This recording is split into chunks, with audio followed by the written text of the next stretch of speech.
Thanks ever so much to Ian Dennis, and a reminder that if you want to keep following Aston Villa against Leeds, it is live right now on BBC Radio 5 Live. Well, welcome to the Principality Stadium. This is going to be Wales against Scotland. If you're just joining us and you haven't already found out what has happened today in the Six Nations already, England 21, Ireland 42. A quite massive thumping by the green shirts, but our focus will be everything red and blue today. I'm delighted to say that joining me here in the Principality, I have former Wales captain Philippa Tuttiett. It's a very good afternoon to you. You well? Good afternoon, sir. Yeah, very well. Forever optimistic when I'm in this stadium. Don't ask me what I think outside of the stadium, but when I'm in the stadium, I'm very positive about Welsh rugby. And alongside you, a former Scotland captain in Andy Nicol. A very good afternoon to you, and slightly different feelings coming in the stadium. Well, I just get nervous when I come in the stadium because we've had some horrible experiences down here over the years. Not so much in the last few years. So, you know, there's excitement here. It's the best rugby stadium in the world, so it doesn't matter in kind of what the state of the two nations are. It's still an absolute pleasure to be in the Principality. Let's take both of your respective countries one at a time. We'll start off with the home side, with Wales. It is so well documented, the problems that are going on in Welsh rugby right now, the results they have already had in this Six Nations. Is there any sort of green shoots that you saw, Philippa, from that performance against France? There were some slight improvements in the performance. It was still a very heavy defeat. 50 points is never something you want to concede, especially at home. But the killer blow against England was the discipline, the amount of penalties, cards they gave away. They shored that up against a team that arguably actually put more pressure on them from France. And also they strung some phases together. They got some points on the board. So yes, some green shoots, but just really small ones. And one for both of you. Philippa first. When it comes to this Wales lineup, I'll run you through the team shortly. 4 changes though for Wales by Steve Tandy. The one that's sort of screaming out is Sam Costello at 10. Were you surprised at that decision, Philippa? No, I wasn't. I don't think that Dan Edwards is obviously the finished article. He's very young. However, he has been the most consistently selected player out of the whole team under this new management. So you kind of thought he had the keys and he had the time to try and find his way. But equally, as we know with Six Nations, it's cutthroat. If things aren't clicking, you've got to make some drastic changes. Sam Costello's been injured for some time, so we always knew he was never going to be in straight away.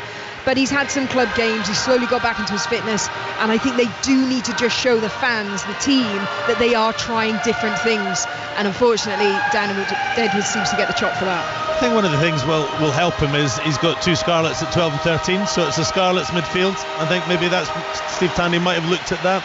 I also heard a stat this week that he's 9 or 10 starts. He's had 13 different centre partnerships. Yes. I mean, as a standoff, we'll contrast that. Finn Russell looks outside him. He sees Sione Tuipulotu, Hugh Jones. I don't know the numbers, but they've played, 10s, 20s, 30s of games together, and you just get that understanding. And that's the trouble. When you're on a losing streak, the reaction is you make changes, don't you? And sometimes those changes just mean that you don't get any sort of continuity in playing together. And so it'll be tough for Costello today, but he's got a couple of familiar guys outside him, and that will help. And before we move on to Scotland, Philippa, tell us a little bit about Gabriel Hamer-Webb. A lovely video from all his Leicester Tigers teammates went on social media earlier today wishing him luck for his debut against Wales. What are you expecting from him? Some pace, some power, some athleticism. He's a bit bulkier than our current wingers as well. I mean, Ellis Mee is lightning quick, but he's very, very slight. We know this is going to be a physical game, especially in those wide channels. Scotland look at their best when they can go edge to edge. They can go 5 to 5. So the wingers have got to be fronting up. So he's going to have a big defensive effort to put in. But I'm really excited for him. 25 years, getting his debut, and at home as well.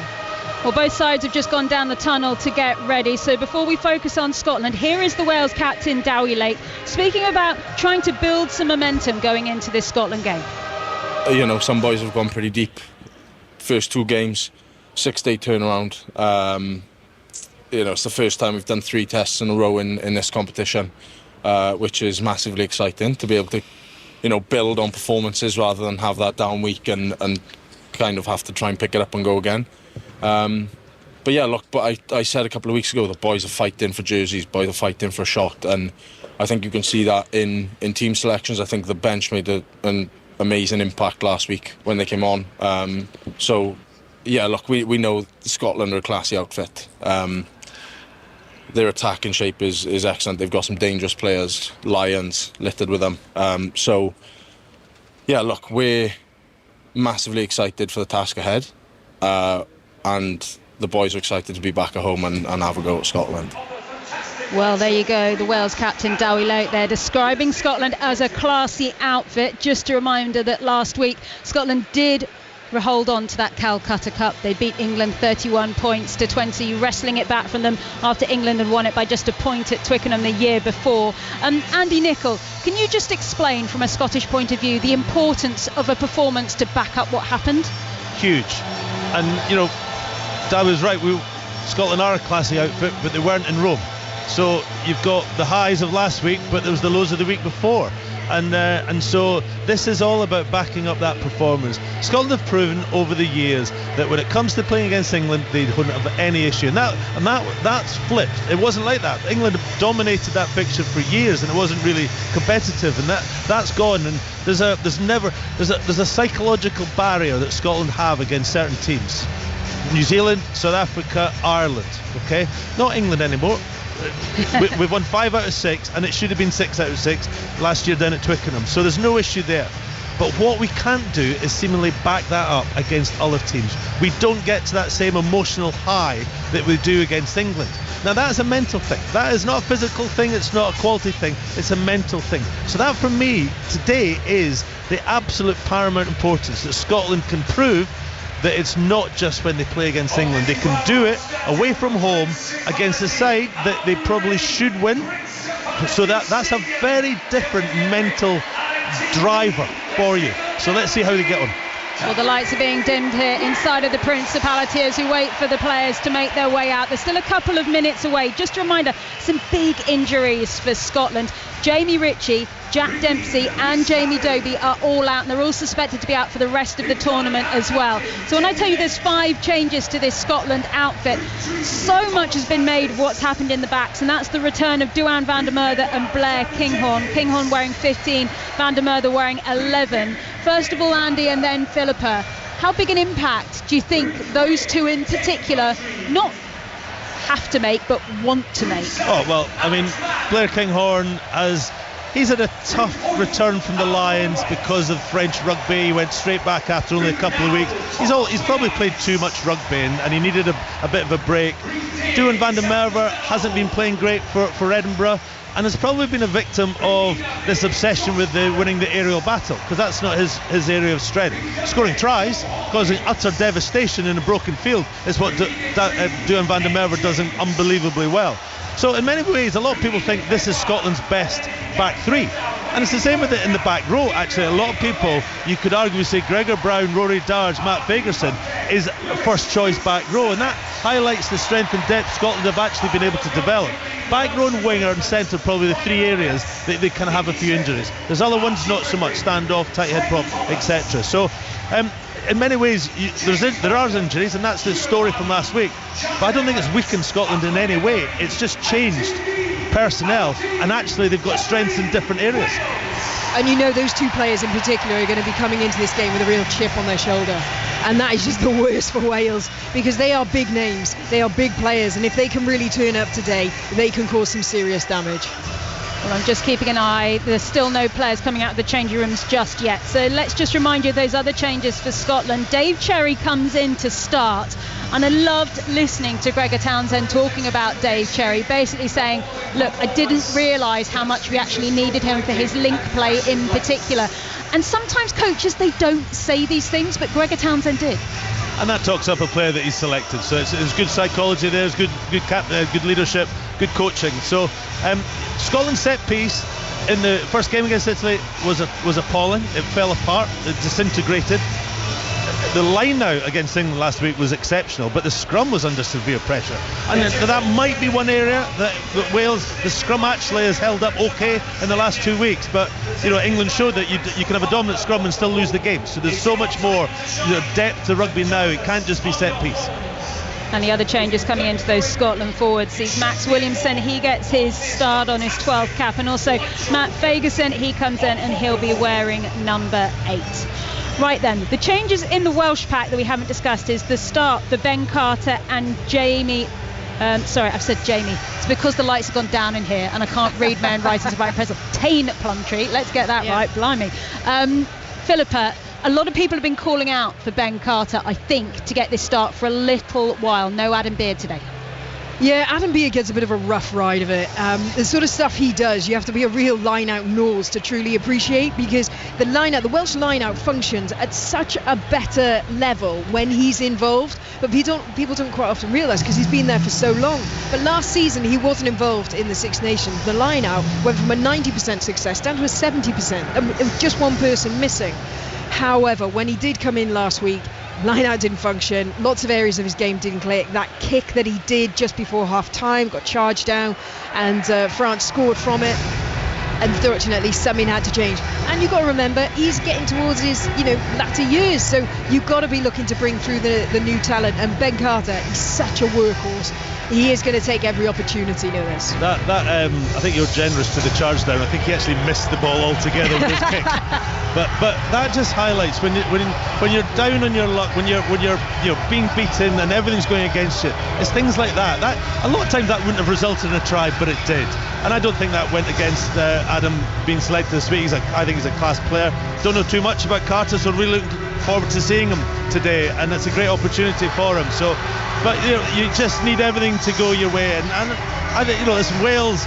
I don't think there's a prouder rugby nation, and that's why I get nervous when I'm here, because that game last year, 2 years ago, we got 27-0 up, and then there was just the momentum and the whole stadium just got in on it, and that's what can happen here. Now, this stadium has not had much to cheer about in the autumn other than beating Japan or against England, and so they'll take anything today, and that's why Scotland need to try and just keep this on a rugby element, not that the crowd has an impact on this. And you talk about that match here at the Principality in 2024 that ended up being a 1-point difference. Let us not forget that at Murrayfield just last year, this finished Scotland 35, Wales 29. That's only a 6-point gap. Now, we know Wales are different now. There's no changing that, but that's still tight. Yeah, absolutely. Look, when Wales would have been looking at the schedule, they're going to look for Italy, they're going to look for Scotland. It always has been. Where they are right now, they're their two opportunities. They've had a real shake. They've arguably played against two of the best teams in England and France. They are going to see this as an opportunity to reinstate some pride and some faith back into Welsh rugby. Wales's last 4 games have been the best against the best 4 teams in the world. So, and obviously they've conceded some points, but they're playing against the best. They'll have targeted this game for a long, long time. Okay, we are about ready to go here in the Principality. Here come Wales and Scotland. The flamethrowers are going off and the teams are coming out.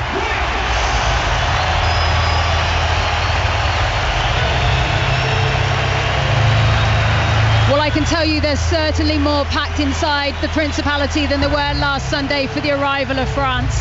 Yes, there are still a few pockets of empty seats, but nowhere near what we saw last Sunday. A 6-day turnaround for Wales. They've been given one of the toughest schedules in this Six Nations, opening against England down in London. Coming back here, facing France, who are, of course, the favourites to take this Six Nations. And now they come up against Scotland. Scotland, who have had a renaissance after that awful performance out in Rome. They put it all together when they beat England last week. Can they continue that kind of form here at the Principality Stadium? So long a bogey stadium for them. But first of all, of course, we will have the anthems. So both sides make their way and line up on either side of our referee today, who is Matt Carley. Here come the anthems.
listening to 5 Live Sports Extra from the BBC. About to bring you commentary of Wales against Scotland after Land of My Fathers. It's now our time.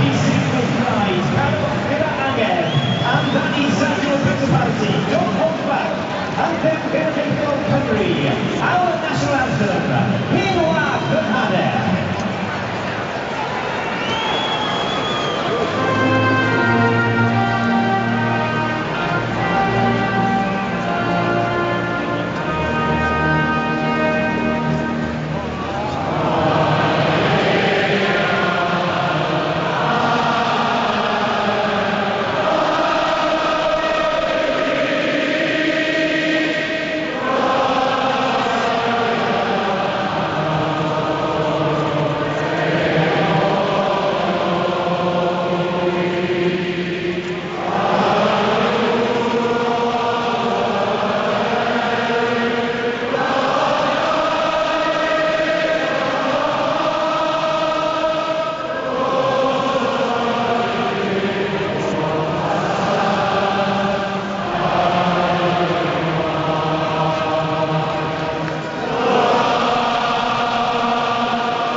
Ringing out in a cappella as it has been requested to be. And I have to say, Philippa Tuttiett, that felt different to last week. It certainly did. I had to take my earphones off. I wanted to take all of that in. That was absolutely beautiful. There's been a big call this week for the people of Wales to get behind these boys. A lot of people haven't been coming here because they don't want to support the WRU, but there's been a big call this week. Separate them. Separate your feelings for the Welsh Rugby Union and always focus on your feelings for these boys and these players and what they've got to do. It's always an absolute privilege to hear that anthem. I was lucky enough to hear it when you were in the pitch as a player, and I loved it. We always told that our sports psychologist said, lean into it. If you're that way inclined and you love your rugby, just lean into, listen to the Welsh national anthem and how it was sung. And every time I've been back since, it's just wonderful. Right then, let's run you through the lineup, starting with Scotland. 5 changes. Blair Kinghorn comes in at fullback. On one wing, we've got Duhan van der Merwe arriving, whilst Carl Steyn continues at 14. In the centres, it's Simone Tuipulotu with captaining with 12 on his back alongside Hugh Jones. Then Finn Russell and Ben White are your halfbacks. In the forwards, Nathan Macbeth and Xander Fagerson continue at prop with Dave Cherry coming in. Max Williamson, he arrives in the second row alongside Scott Cummings, with Gregor Brown, Rory Darge and Matt Fagerson. He's another arrival at 8. Moving on to Wales, they've made 4 changes, 2 in the backs. Lewis Rees-Zammit continues at 15, Josh Adamson at 11, and it's a debut for Gabe Hamer-Webb wearing 14.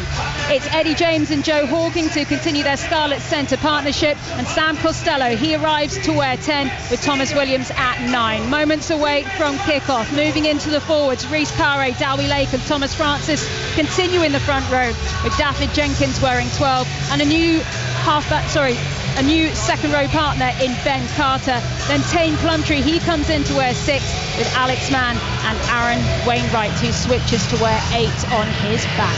Right then, your referee for this one is Matt Carley of England. It's Ian Tempest of England who's the TMO, and 2 English touch judges as well. We're about to get underway. Wales against Scotland in the Six Nations at the Principality, and it's Sam Costello who gets this underway, kicking the ball from left to right in this first half as Scotland gather in their deep navy blue kit.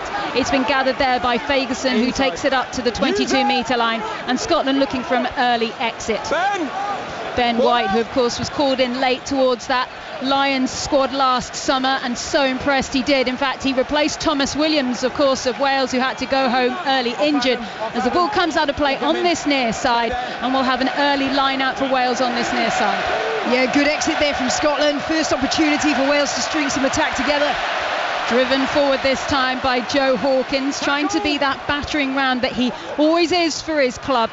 as Wainwright carries. That is the story of his Six Nations so far, making himself available when he can, and this is good. Strong here from Wales as Rhys Sammet takes it into heavy traffic. It's Wales attacking inside of the Scottish half, and we've got another breakaway there through Wainwright once again as Wales are now into the Scottish 22.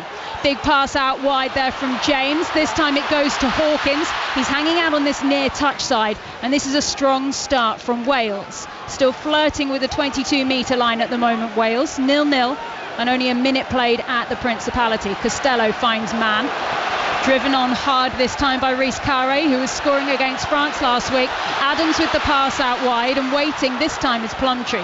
He goes down to ground, and more appeals going up from Welsh players offering themselves at every opportunity. And a big penalty over the top from Wales. It's Alex Mann who it's gone up against, and Scotland will take a breath.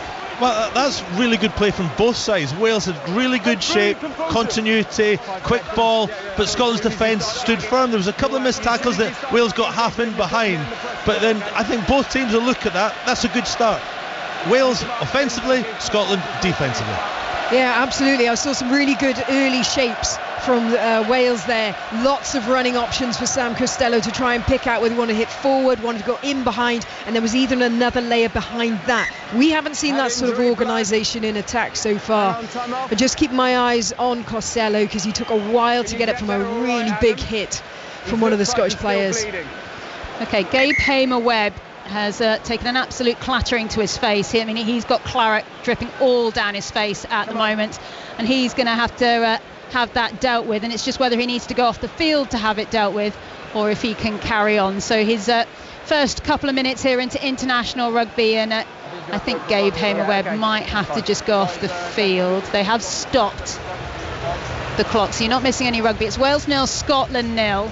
And they're just trying to decide if Hamer-Webb can stem the flow. As we watch a replay here on the big screens, he actually just went into a little bit of contact. It was quite innocuous how he actually came away with that.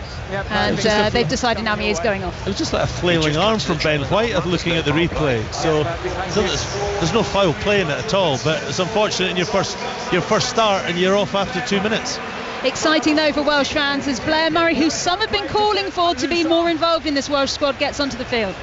Yeah, he was actually Welsh Rugby Union Writers Player of the Six Nations, up-and-coming Player of the Six Nations last year, and then he went missing through the autumn, but yeah, he's going to be back in for this one now. Okay, we'll keep an eye. It looks like Rhys Sammet has switched out to the right wing as Blair Murray has gone to full-back right then. Ball has come in from Scotland as they're pushing down the right-hand touch. This will be a first Scotland attack inside of the Welsh half if they can get the ball out of this maul. They're 5 metres from the far side touch. It's still trucking along quite nicely, and the forwards are holding in. There's plenty of Welsh players to slow it down. It is at the back though. White is looking up for options. Managed to find Tuipulotu. Russell on the loop. Big pass out wide from Kinghorn. Here comes Duhan van der Merwe. His first real touch of the ball. Has to run into the red shirts of Wales, but they're going forward now between the 10 and the 22. Russell, lovely flat ball down the middle, goes to Cherry. Scotland on Wales 10 metre, attacking at the right end of the field, taking forward now by Fagerson. Big number 8 as Tuipulotu gathers again. Lovely disguise on his pass there, but miscommunication there by Russell. Couldn't get that pass away, and Wales thought they had the turnover, but referee not happy, saying it wasn't clear, and Scotland get it back. This is classic Scotland attack, wide. They got it to Duhan van der Merwe. They were going up the middle. Just a bit of inaccuracy. I thought they were quite lucky. I thought it was a knock on when Finn Russell tried to get away, but Matt Carley said it came off a Welsh player, and then Scotland were able to force the turnover when Wales had it. So again, Scotland's attack looked pretty good. We know exactly what they're going to do. They're going to attack in the wide channels, and they've done it with their first attack. But I do think that Wales really put some pressure on them. They could see they wanted to go wide, and you see how Blair Kinghorn caught the ball, stood still. He had to stop and be still because the defence was in his face, which means Duhan van der Merwe also caught the ball from a standing start. That's not what they want, so that's the pressure Wales need to keep putting on them. Big long pass over the top there to Gregor Brown, but he's been clattered there, and I'm not sure if they'll go back and look at that. I think it was Joe Hawkins he collided with, and at the moment for now Gregor Brown is still down. He's slowly got back up to his feet, but that could be looked at. Finn Russell switches the direction of the play. Hugh Jones on the ball, runs out of park. He's out of play, and I think there is so much for us to pick apart. 4 minutes on the clock. Wales 0, Scotland 0, and I still have real concerns for Gregor Brown, and they are going to look at something. They're just showing us on the big screen of Brown going into the shoulder of Hawkins, and I don't think Hawkins was paying attention at all to what was going on. The trouble here is Gregor Brown was going down because he's been tackled by somebody else, but he's never low. He's never low himself. And Hawkins, I think this is a yellow card, and it'll go to the bunker because he's never low. So first question, and he makes the contact. Let's listen in. We have clear hand contact, and then whether we have foul play. Okay, so they're putting it up on the big screen now. We need the other side, Ian. There's another better angle, Matthew. So they're just going through the different angles, so our referee Matt Carley can see the collision between. The head, and the player is upright, which makes it foul play. Meets the yellow card threshold, so 12 red. We'll go for a yellow card and an off-field review. Okay, you've heard there from Matt Carley. Your thoughts coming in as 12, Joe Hawkins is about to be given his 10-minute marching orders at least. Philippa Tatia. And an off-field review. Well, as you just heard the referee clearly describe, it meets all the criteria of a yellow card at least, and they will look at it as to whether it is a red. I think, as Andy referred to, the fact that Joe Hawkins was the second person into that collision, so the player with the ball was already falling, will be potentially the mitigation to keep it as a yellow. The bunker will decide that. Okay, the bunker will decide. Big decision here. No, we're all right. And straight away Finn Russell is being told just to bring it back. Sorry. Matt Carley just doing a little dance in a 3-metre box to make sure that Finn Russell kicks the ball pretty much from where he started off in the first place, but he plays the game and the ball goes out of play on the far side. Scotland line out 7 metres from the Wales line. It's where the game's changed. I would have taken 3 points there all day long, but just to get the scoreboard moving. But the modern game is this, and it's the right decision if they get the driving line out and it goes over for a try. 15 men of Scotland against the 14 of Wales. 5 minutes has been played now. Big pushback here from Wales. Scotland need to change the direction of this maul. They're 5 metres out from that Welsh line. Ben White is directing traffic. There's players down on the ground. Scotland have to get this out or they'll lose it. Ends up in the hands of Tuipulotu. Passes away. Steyn is on the ball. He's got Kingholm outside him. There was 2 Scottish players outside Steyn. Should have passed the ball. They have to score now. Huge pass out wide. Josh Adams read it beautifully. Wonderful defence here from Wales. Mistakes early on here from Scotland, who had the extra player on the field. Wainwright down to the ground, and Scotland are defending, trying to get the ball back, whilst Wales, they need a big exit. The captain Lake, he goes down to ground. Thomas Williams, who has been in this situation so many times in this Six Nations, is entrusted with getting rid of the ball, and he does with aplomb. Is it going to be taken quickly by Finn Russell? Nope. Scotland should have scored, Andy Nicol. Oh, absolutely. That was a poor decision from Ben White. He went for the big long pass out to Duhan van der Merwe on the left wing. It was Josh Adams read it beautifully. It wasn't the right call. They should have just gone through the phases. Kyle Steyn almost got to the line. It looked like he was going to score, so on a couple of occasions Scotland just didn't do the right things to score the try.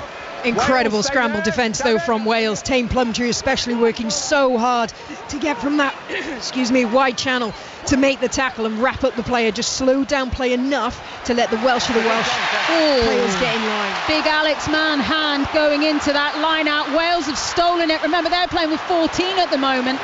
Rhys Zammit has it, and he's 10 metres away from the halfway line. Driven forward once again. Wales playing with 14, and we're playing advantage at the moment to Wales, and Scotland are in trouble, and Thomas Williams is off. Problem is he's on his own. Then he wings it out, manages to get it through the hands. James, he drives on, needs to look up. He goes nearly over the top of Finn Russell, who just had to be a really poor speed bump. And it's Lake now. All of a sudden, Wales, having been defending their own try line, are 15 metres away from Scotland, and they've got a player less on the field, pushed towards the far side. Blair Murray, the dancing feet. Onside. What a set here from Wales. What a pickle Scotland have got themselves in. Rhys Carré drives forward. Williams picks up again. Costello on the ball. Back inside to Thomas Francis. When he said he came back from Provence, these are the moments he came back for. Costello Adams, he cuts back inside, needs to stay with that support, and Scotland have got a better defensive set now. Managed to rearrange themselves. Just see Brown there over the top, just eyeing the ball, wondering whether he could just have a little nibble on it. Not to be, as Wales are patient. They take their time, driven forward this time by Carter. It's 0-0 inside the Principality, but Wales, despite being down a man, are the ones who are thundering away towards the Scottish line. Darge over the top. He gets the ball, but no! Offside from Scotland. And Rory Darge, who was a hero against England, is unable to grab the ball, and it is a penalty here for Wales, 5 metres out. Philippa Tuttiett. Some really good phase play from Wales then. I would just like to see those forward carriers a little deeper. They're receiving the ball literally a metre from the Scottish defence. They've not got any opportunity to really use any footwork or get any momentum forward, but still, they kept hold of the ball. They are literally 5 out from the try line now. We've also just had confirmation the yellow will remain a yellow. It's not going to be upgraded to a red, so Wales will return to 15. Right then, ball comes away. Wales 5 metres away. Rhys Carré scores again in the Six Nations. It's Wales who lead inside the Principality. The whole stadium is on their feet, and the ghosts of Scottish past are starting to swirl. Philippa Tuttiett. Rhys Carré once again, exactly what he's been brought back into this squad to do. He is the man you want 2 metres out from any try line. He proved it last week and he's proved it again today. Now that is running onto the ball at pace and power. Brilliant example of turning defence into attack. Under the cosh on their own line, scrambled defence brilliantly. Josh Adams got the interception, and then you just quickly, the winner line now, and then bang, off it goes. Thomas Williams takes a quick penalty, and that's exactly how Wales have to play it. When it's broken field, Wales look really good. When Scotland got their defence going and it slowed it down, Wales then ran out of ideas until Rory Darge gave the penalty away, and then that was a well-worked manoeuvre 5 yards out. And so, well, Wales deserve that lead because they've played rugby when they've been under pressure and they've turned it around. Well played, Wales. OK, there is a player going off here for Wales. Tane Plumtree is having to make his way off the field. I'm just trying to confirm who's come on there, Philippa. Is it James Botham? I think it might be. Yes, it is James Botham. So he's onto the field. No confirmation yet what that is for. I'm keeping an eye on a little bit. He might be going down the tunnel at the moment from an HIA, Plumtree, so we could still see him again. Watch this space. Right, it's still the 14 men of Wales going up against the 15 of Scotland, but it's Wales 7, Scotland 0. 10 minutes on the clock. My name's Sarah Orchard. Alongside me today, former Scotland captain Andy Nicol, former Wales captain Philippa Tuttiett. And if you missed the match earlier today, England have lost at the Allianz Stadium, thumped by Ireland. Ireland came away with a bonus point. 5 tries they managed to score. 21-42 the final score. Scotland have the ball and they're attacking on the halfway line. Taken forward by Fagerson. Takes it down to ground, looks for options, and Zander Fagerson offers himself. Ball comes back through to Gregor Brown, the Glasgow lock. Can also play in the back row. He's an option on either side. He's got 6 on his back today as it comes back down to Russell, back inside to Steyn. Steyn arguably could have passed the ball earlier to get Scotland on the score sheet nice and early. Ended up taking the ball into contact and Wales managed to turn over the ball. Spun out down the blue shirts towards the back, and here we go. Kinghorn, a little bit of a hitch kick, cuts back inside, definitely gets over the gain line. Still Wales 7, Scotland 0. Ben White goes in. Scotland now attacking between the 10 and the 22. Lovely pass from Russell to Jones. Big pass out wide, waiting there calmly as Steyn. He cuts back inside. Huge tackle, absolutely enormous there. Coming in from David Jenkins. The Exeter captain just cancelling out that Scotland attack, but the job is still not yet finished. Wales defending 10 metres out from their own line. They cut back towards Darge, who's towards the right-hand side of the uprights. Tackle! More Scottish forwards are thrown at this, and remember Scotland have the extra player out on the field still. Loose ball, it rolled out the back of the ruck, and Wales have pounced. And composure is now being demanded of all the... the Welsh players to get this away, and once again it's a Thomas Williams clearance on the near side, and the confirmation there that it is a yellow card as mitigation.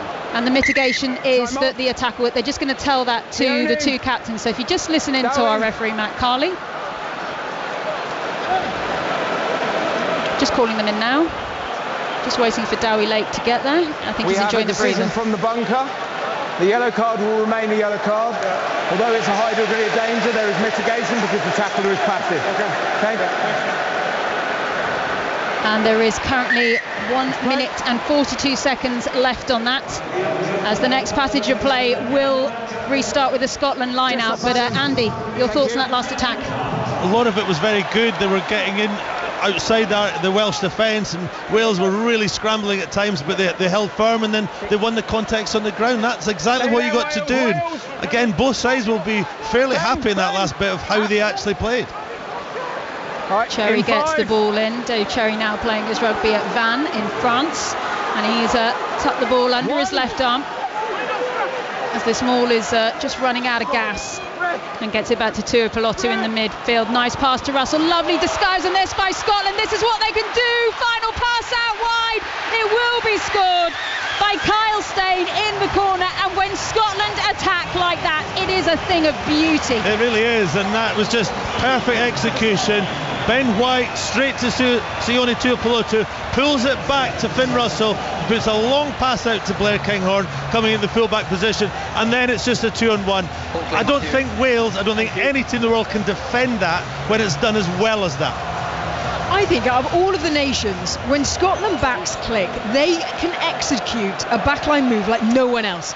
Their timing, their lines of running, their angles, they make it look so easy, yet everything is done at such a fast pace. Absolutely brilliant. Very little Wales could have done for that. I'm looking at you, Andy. Are you tense? You looked ready to go again, but you're nervous watching Finn as well. He's just about to take his kick.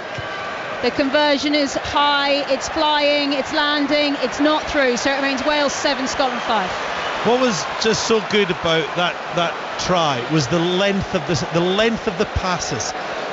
Ben White's to Tuipulotu meant that the back row couldn't be part of the defensive line, and then Finn's pass out to Blair meant that the Welsh defence couldn't get out there. It's just, I know it sounds, but big long passes cause defence so much difficulty, and they're coming onto it at pace.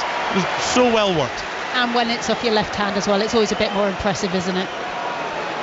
My left hand was awful. That's why I'm doing this job.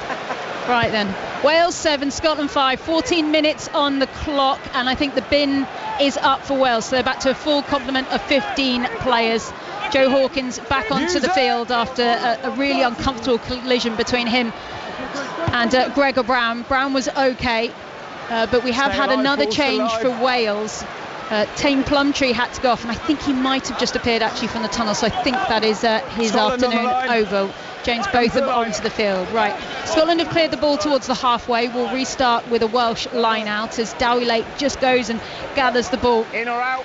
Gets ready to get it in. The Bridgend born Lake, who has taken so much for his country, particularly through this Six Nations. It's been such a difficult period for Welsh rugby, but he has just conducted himself with absolute aplomb, and let's say the Principality Stadium has really come out in support of their team as Hawkins gives it to Costello. Hawkins stood in that first receiver position. Hamer Webb driving round. Remember, a man on debut who's had to go off to just have a little bit of blood cleared up, but he's back on and he's firing.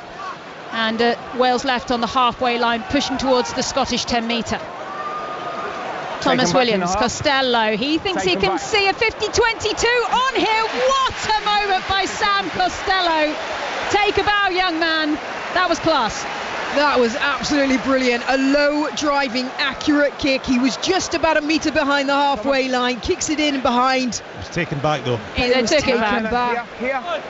So it's not a 50-22, it will be Scotland's ball, but still they are pinned into the bottom right hand corner. That's still a good kick. Okay, Scotland 10 metres from their own line. Cherry steps up, and the noise inside the Principality, it's absolute chalk and cheese between what we saw and heard in that France match last Sunday. Ball goes Over long, 15. over the top, calmly taken down on this occasion by Scott Cummings. Scotland got to find their way out of their own Not now. 22. Calm head by White, who manages to feed the ball away, taken on this time by Fagerson, gets his head down. Use it! The blue boots of Ben White just taking it calmly to the back of the ruck, goes for the box kick down this near side touch, and Wales will end up with a line out between the Scottish 10 and the 22. Wales 7, Scotland 5. Which is where it was still a good kick in the first place. It forced Scotland to try and play out and exit from there. They're never going to get to the Wales, halfway fine, line, thank so it's you. still Appreciate it. a good attacking opportunity now for Wales. Well, the last time that Wales beat Scotland here at the Principality was back in 2022. Good swap. It finished 20 points to 17 No compete. on that day as they come away with the ball through Thomas Williams. Was that forward? Referee's playing on for now. Don't know if they'll look at that depending on what happens here. Dowie Lake just bumping off Scottish players. He gets over the 22. Botham now, first real trundle for him. Makes a good couple of metres over the gain line. This is all about the red shirts. And we can see Brown there just trying to slow it down. No sign of Rory Darge going in, trying to jackal for now. Big push around the corner by Scarlet's Eddie James. And this is still strong here by Wales as Alex Mann now drives forward. Real difficult take there for the captain, Lake, who does extremely well under tough circumstances. Wasn't the best distribution for him. Wainwright and Scotland are defending 5 metres out from their own line. Welsh ball. They stick with the left-hand direction. And it's Alex Mann driving forward now. 2 metres left to go. Could Wales score again? They did have numbers there. They pass it out wide. It's going to be Rhys Summitt to score. It's Josh Adams who touches down. Josh Adams goes over. And it's Wales who extend their lead inside the Principality. It is now Wales 12, Scotland 5. And that is exactly why Thomas Williams always starts for Wales. The amount he was looking every single time, his lightning speed delivery at the ruck there, whipped that ball away. But he was the dictator there, not Sam Costello. He was calling the short ball for the forwards. Some really strong carries from some of the Welsh forward boys there. But then it was the right time. It was the execution of that bullet of a pass. 2 passes, cover 40 metres, score in the corner. Great final pass there from Costello, just read it beautifully. That was a really well worked team try because there was a lot of the physicality. Scotland were competing really hard on the ground, but they cleared out every single time, and then Thomas Williams just controlled that, and then Costello puts in that final kick. That was a great try. And Sam Costello has added the extras as well. It's now Wales 14, Scotland 5. Let's just talk about this early, Andy Nicol.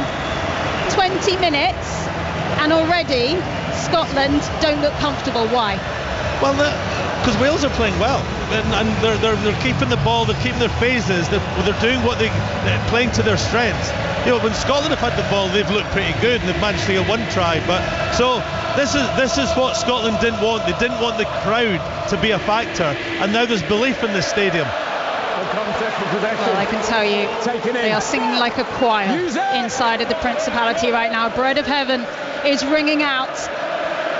And yes, there's an awful long way to go in this test match, but it's moments like this that just prove that Welsh rugby still has plenty of life in it.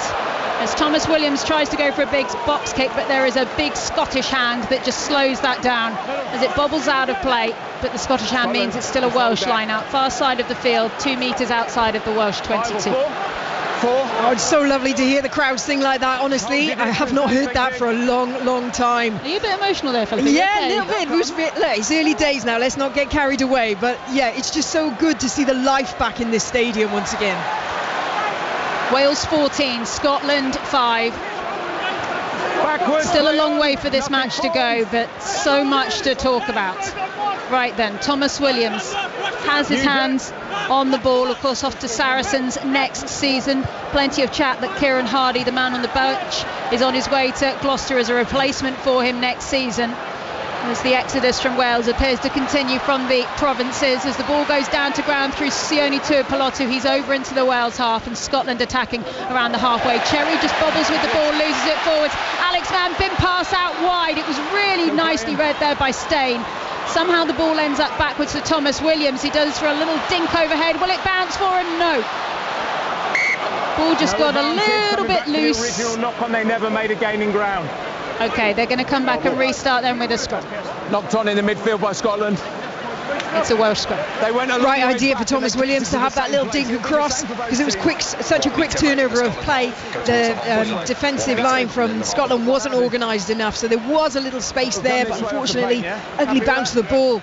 But soft possession for Scotland to cough up that one. Yeah, that was soft. That was Dave Cherry not expecting Xander Fagerson to tip it onto him, and you should always be ready for the ball. So that was poor. That's the sort of kind of mistake that just sort of takes the breath out of you as a team. But for the opposition, Wales now can get a real boost from that.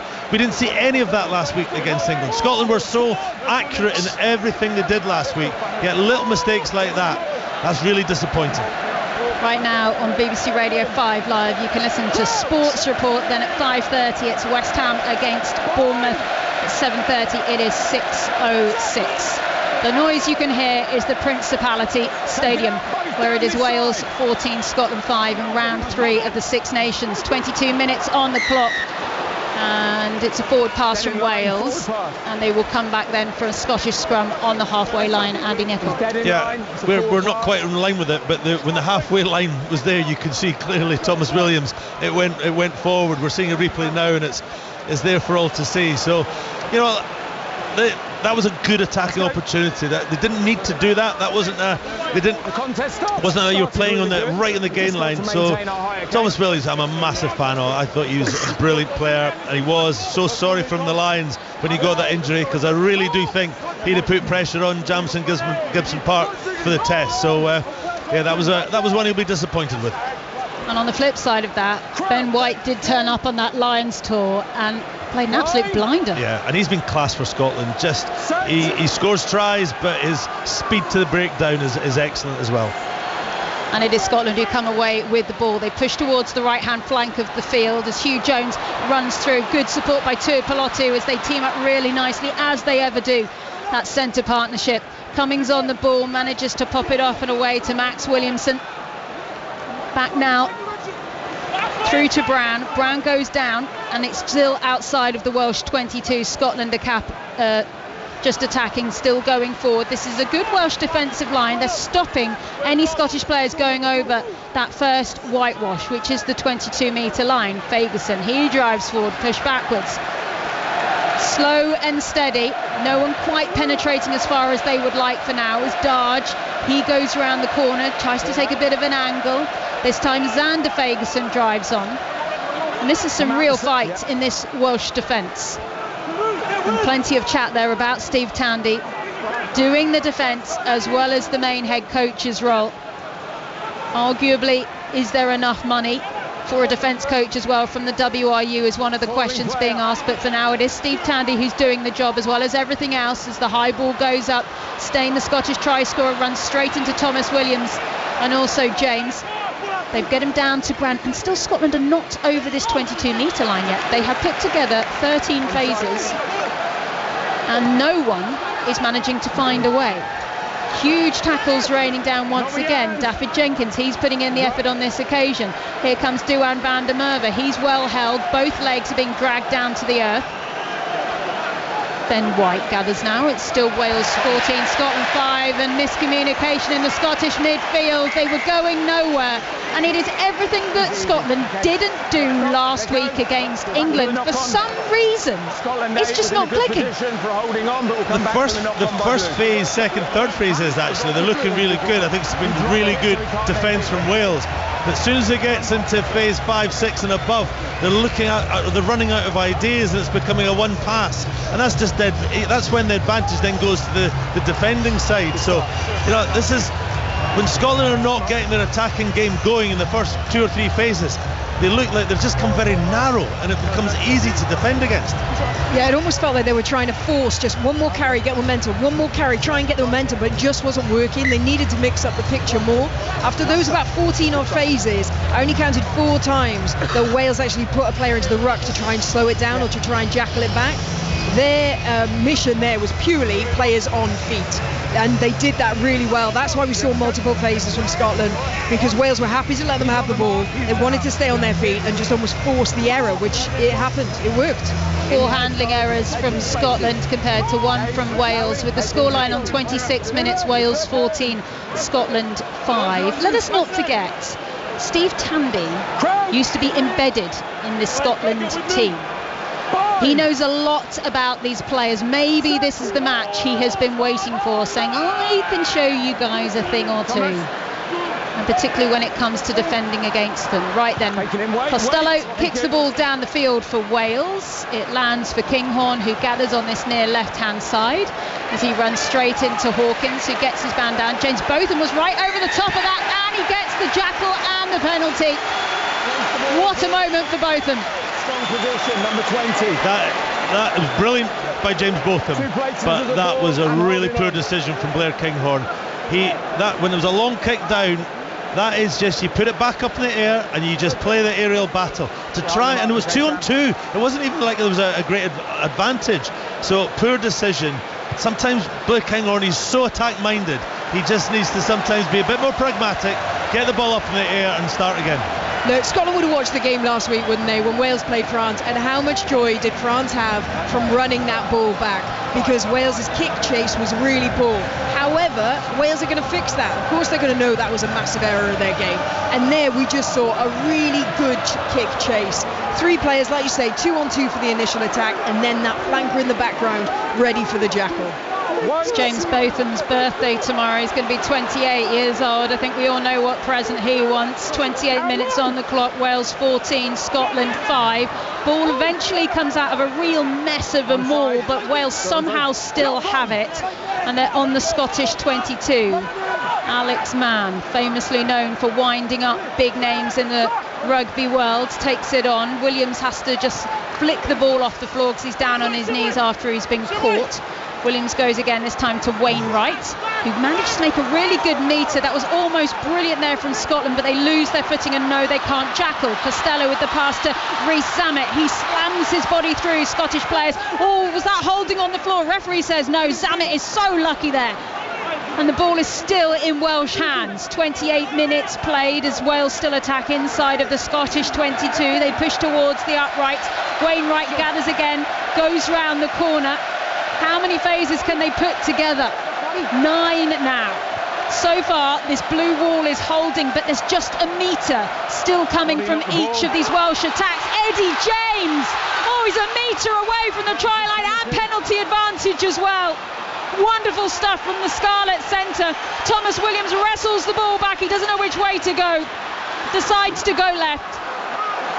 The whole of the stadium is imploring as Dowie Lake can't connect. It goes back down. They'll come back for the penalty. Philippa Tuttiett. Oh, and just in the background you could see Sam Costello was jumping around like a child in a playground, screaming for the ball.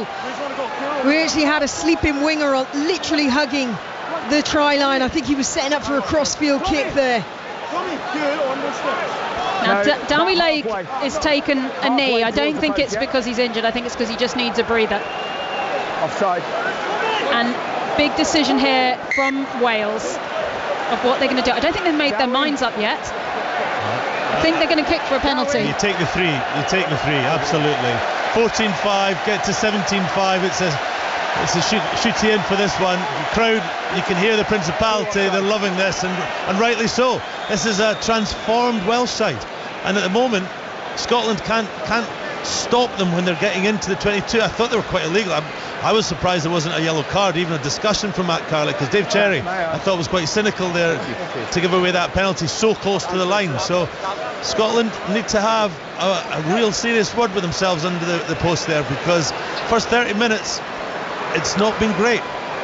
Sam Costello lines up the penalty. So far he's 2 from 2, both conversions. This is his first penalty attempt. The Scarlet's man uses his right boot, sends that through, and it is Wales 17, Scotland 5. Philippa Tuttiett. How good was that carry from Eddie James? We're just seeing a bit of a replay from it now. You know, there was so much call for him to be in this team. In the first round against England, literally I didn't say his name once in the entire first half. They just didn't bring him in. But we saw him more involved last round, and definitely getting his hands on the ball more in this game. Restart from Scotland. lands inside of the Welsh 22. They really went up hard in the press there, just to try and slow down and disrupt that Welsh ball. There is all of a sudden a calmness to this Welsh side. Use it! So much of that comes from Thomas Williams. We know that he can take so much credit from every performance of just how he's directing traffic as the ball comes on the far side. Kinghorn thinks about taking it quickly, decides against it, and Scotland will set up for a line-out just inside of their half. There's no need to panic for Scotland here. There's plenty of time this game, and I just worried where Kinghorn tries to run the ball out when he didn't need to. That's just an element of chasing it. So just be calm, be clear. It's 32 minutes on the clock, no issue, a 12-point game, but just this is a chance for Scotland to get their set piece and get some phase attack going, because that's where they've looked good at times, but they've never been able to sustain it. Cherry gets the ball in. Cherry had that awful experience at the last World Cup where he was going really well, ended up with a concussion, had to go home. As the ball from Finn Russell, he's managed to go on his own. Eventually he's dragged down by Josh Adams. Really great run, arcing run there by Russell, who's made a lovely 15 metres up the field as Scotland find themselves just outside of the Welsh 22, but there's a Welsh turnover. Nothing is going Scotland's way. It's like watching chalk and cheese from last week against England for Scotland. Everything was theirs. They had everything in the palm of their hand. It is just not going to be like that today here at the Principality. They're going to have to graft harder, because this is at the moment a red day for now. On 33 minutes, it's Wales 17, Scotland 5. Wales have 2 tries and a penalty to their name. Ball goes high into the sky from Williams, goes down the left-hand side, touch. Kinghorn takes in the air, and Adams wrestles him down to the earth on the halfway. No, ball is still in. Gregor Townsend's men are going to have a little bit of a think here. Remember, there was also 10 minutes where Wales were down to 14. It was deemed to remain a yellow card for Joe Hawkins, who's now back on the field. Box kick comes in from Ben White, and there's no one with a name on it. So in the end, it's going to be hacked down the field by Reece Samet, who is tracking back, and he's closing in on Finn Russell, who needs to deal with this ball. Didn't realise quite how close Reece Samet was. Gives it to Kinghorn, who eventually thumps it towards the right-hand side of the field. Doesn't go out of play. Game on. Thomas Williams, can he pin Scotland back? Finn Russell's had enough. He's not interested in his kick tennis. He calls a mark and just tells everyone, let's calm down and have a think. So a few phases ago, when Finn Russell made a great line break, that was classic Scotland play. It was brilliant setup.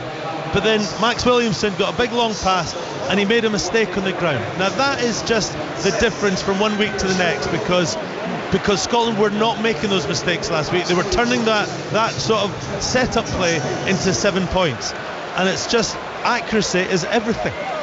Okay, 2 big calls here from Gregor Townsend. I don't think either player is injured. Nathan Macbeth and Max Williamson are making their way off the field. Josh Bayliss and Pierre Schoeman are on the field. Your thoughts there, Andy Nicol? Wow, it's that is quite if that's tactical, that's a big call. Well, we'll get confirmation of that at half-time. It didn't look like either player was injured as the ball goes down to ground. It's still Welsh ball at the moment, attacking inside of Scottish territory. 2 early changes, it looks like, for Gregor Townsend, who is clearly concerned as Zamet just juggles with the ball on this near side. Oh, he just touches the whitewash.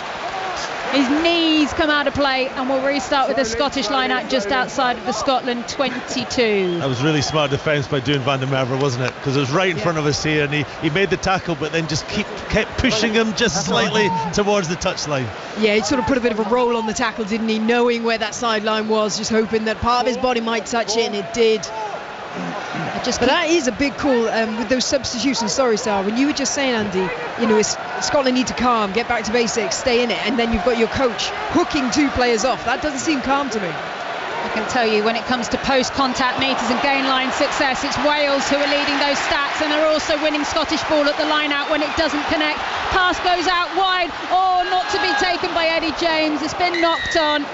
And Wales are offside, so Scotland have some reprieve with a penalty to just try and find some rhythm from somewhere. Yeah, and when you don't win your line-out, you don't get rhythm, and And I'm looking down at Matt Fagerson is stretching. They've already made a decision to make a change, so they've not got that's the thing, when you make a tactical decision early on, any injuries that might happen then can really be quite challenging. So this has been a really frustrating 36 minutes first half for Scotland, because at times they've looked sublime, haven't they? Some of their attacking set-up play has been as good as it was last week against England, but they've just not been able to then convert that into scoring the tries. Yeah, it's more of their short carry, isn't it? The physicality that they're losing. There's the one thing I wouldn't have said that Wales would have been able to compete with them, but fair play, Wales have really fronted up defensively. Okay, we're closing in on the half-time whistle here at the Principality Stadium 5 Sports Extra. Wales 17, Scotland 5. Far side of the field, Scottish line out. A try now will just make them feel far more comfortable as the ball comes away to Sione Tuipulotu. He is such a big ball carrier, so physical as it bobbles out the back there, and as a result Scotland have to track back. They lose a couple of metres. Kyle Steyn, like a man possessed, is running for the line. Wales are having to backtrack desperately to stop him. 2 metres left to go. Better stuff from Scotland. It's speculative, but they'll take it. Fagerson is dragged to the ground. Still Scottish ball, but it's a Welsh penalty. Held on the floor by Scotland.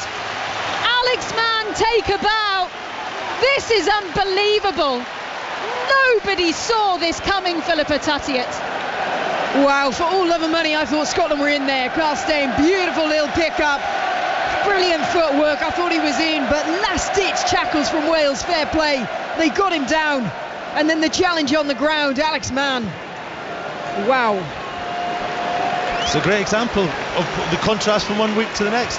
Last week Scotland are scoring those tries, this week they're not, and it's brilliant play from Alex Mann. Last week Curry and Earl, they weren't getting near to it because the clear out was so good. It's the accuracy, it's not just big long passes, it's in contact as well, and Scotland have been off it at certain periods in this first half. Thank you. 38 minutes played. Wales 17, Scotland 5. Wales win the line out through both them, and they drive on this left-hand side. Now they're driving between their own 10 and the 22. Wales will do anything now just to make sure they can get in at half-time with this scoreline. No more mistakes, and a little bit isolated there, Wainwright. They need more players to arrive. I think that's been stolen by... No, it isn't. Somehow Thomas Williams has held on to that as Fagerson is just held back. I think Wales are lucky there. Box kick comes in, high one. Going to come down to Duhan van der Merwe, being chased by Hamer Webb. And it's Scottish ball inside of their own half as they push towards the right-hand side of the field. Tuipulotu straightens, has got support on his shoulder through Kinghorn. Back inside then to Ben White. He touches the ball forward. It is gathered though through Wales, out on the far side of the field, and they need more players to arrive to secure this ruck, which is an absolute pile of spaghetti bodies everywhere. We're closing in, still 45 seconds to go until that half-time whistle. I don't know how Wales have managed to stop that. And that's a big call by Matt Carley. He's given the ball. We're just listening. I think Josh Adams has injured himself in the process of going to get that ball. Scotland are a bit confused why Wales have been given that ball as well. It did look like it was taken in by Wales. Your thoughts, Andy Nicol? Yeah, it was taken in by Wales, and that's what Matt Carley said. But very rarely do you see rucks now end up with a scrum. It's either a penalty or a turnover, and what happened to the defending team going forward and that. So again, this was another good play by Scotland. Blair Kinghorn made the break, the inside pass from Sione Tuipulotu. Ben White was on his defence, his attacking line that he always come. He put it through, but Josh Adams, it wasn't Alex Geggs running back this week, it was Josh Adams who managed to get it. Okay, you're not missing any rugby. The water has been brought on for both sides. We're about to close in on an incredibly important 18 seconds for both Wales and Scotland in this Six Nations campaign. It's Wales 17, it's Scotland 5. And there's 39 minutes and 42 seconds to go till the half-time whistle. Wales are desperate for this ball to just get off the field. Scotland want to have it. They want to get something else on the scoreboard. They have threatened so many times, but mistakes have just crept in. It's a Welsh scrum. Will Scotland try and flex here? Set. Thomas Williams has it. Ben White just watching. Ball does come back. Costello does get it off the field, and that is the half. The half nobody expected in this Six Nations. Rhys Carre looks to the crowd. He says, "Come on, I want to hear you." If anyone is in Cardiff, there are seats still here. I don't know if you can come and buy them at half-time, but this second half is going to be something special. The half-time score is Wales 17, Scotland 5, Philippa Tutiet. Oh, wow, I'm smiling. I'm smiling about a Wales game. I haven't done that for a long time. Brilliant first half performance. Talk about heart and pride in defence. Some lovely bits of attack. Not the perfect performance by far, but enough for this fixture. It's a clear example of one team taking their chances and the other team not, because Wales have been really efficient in the 22.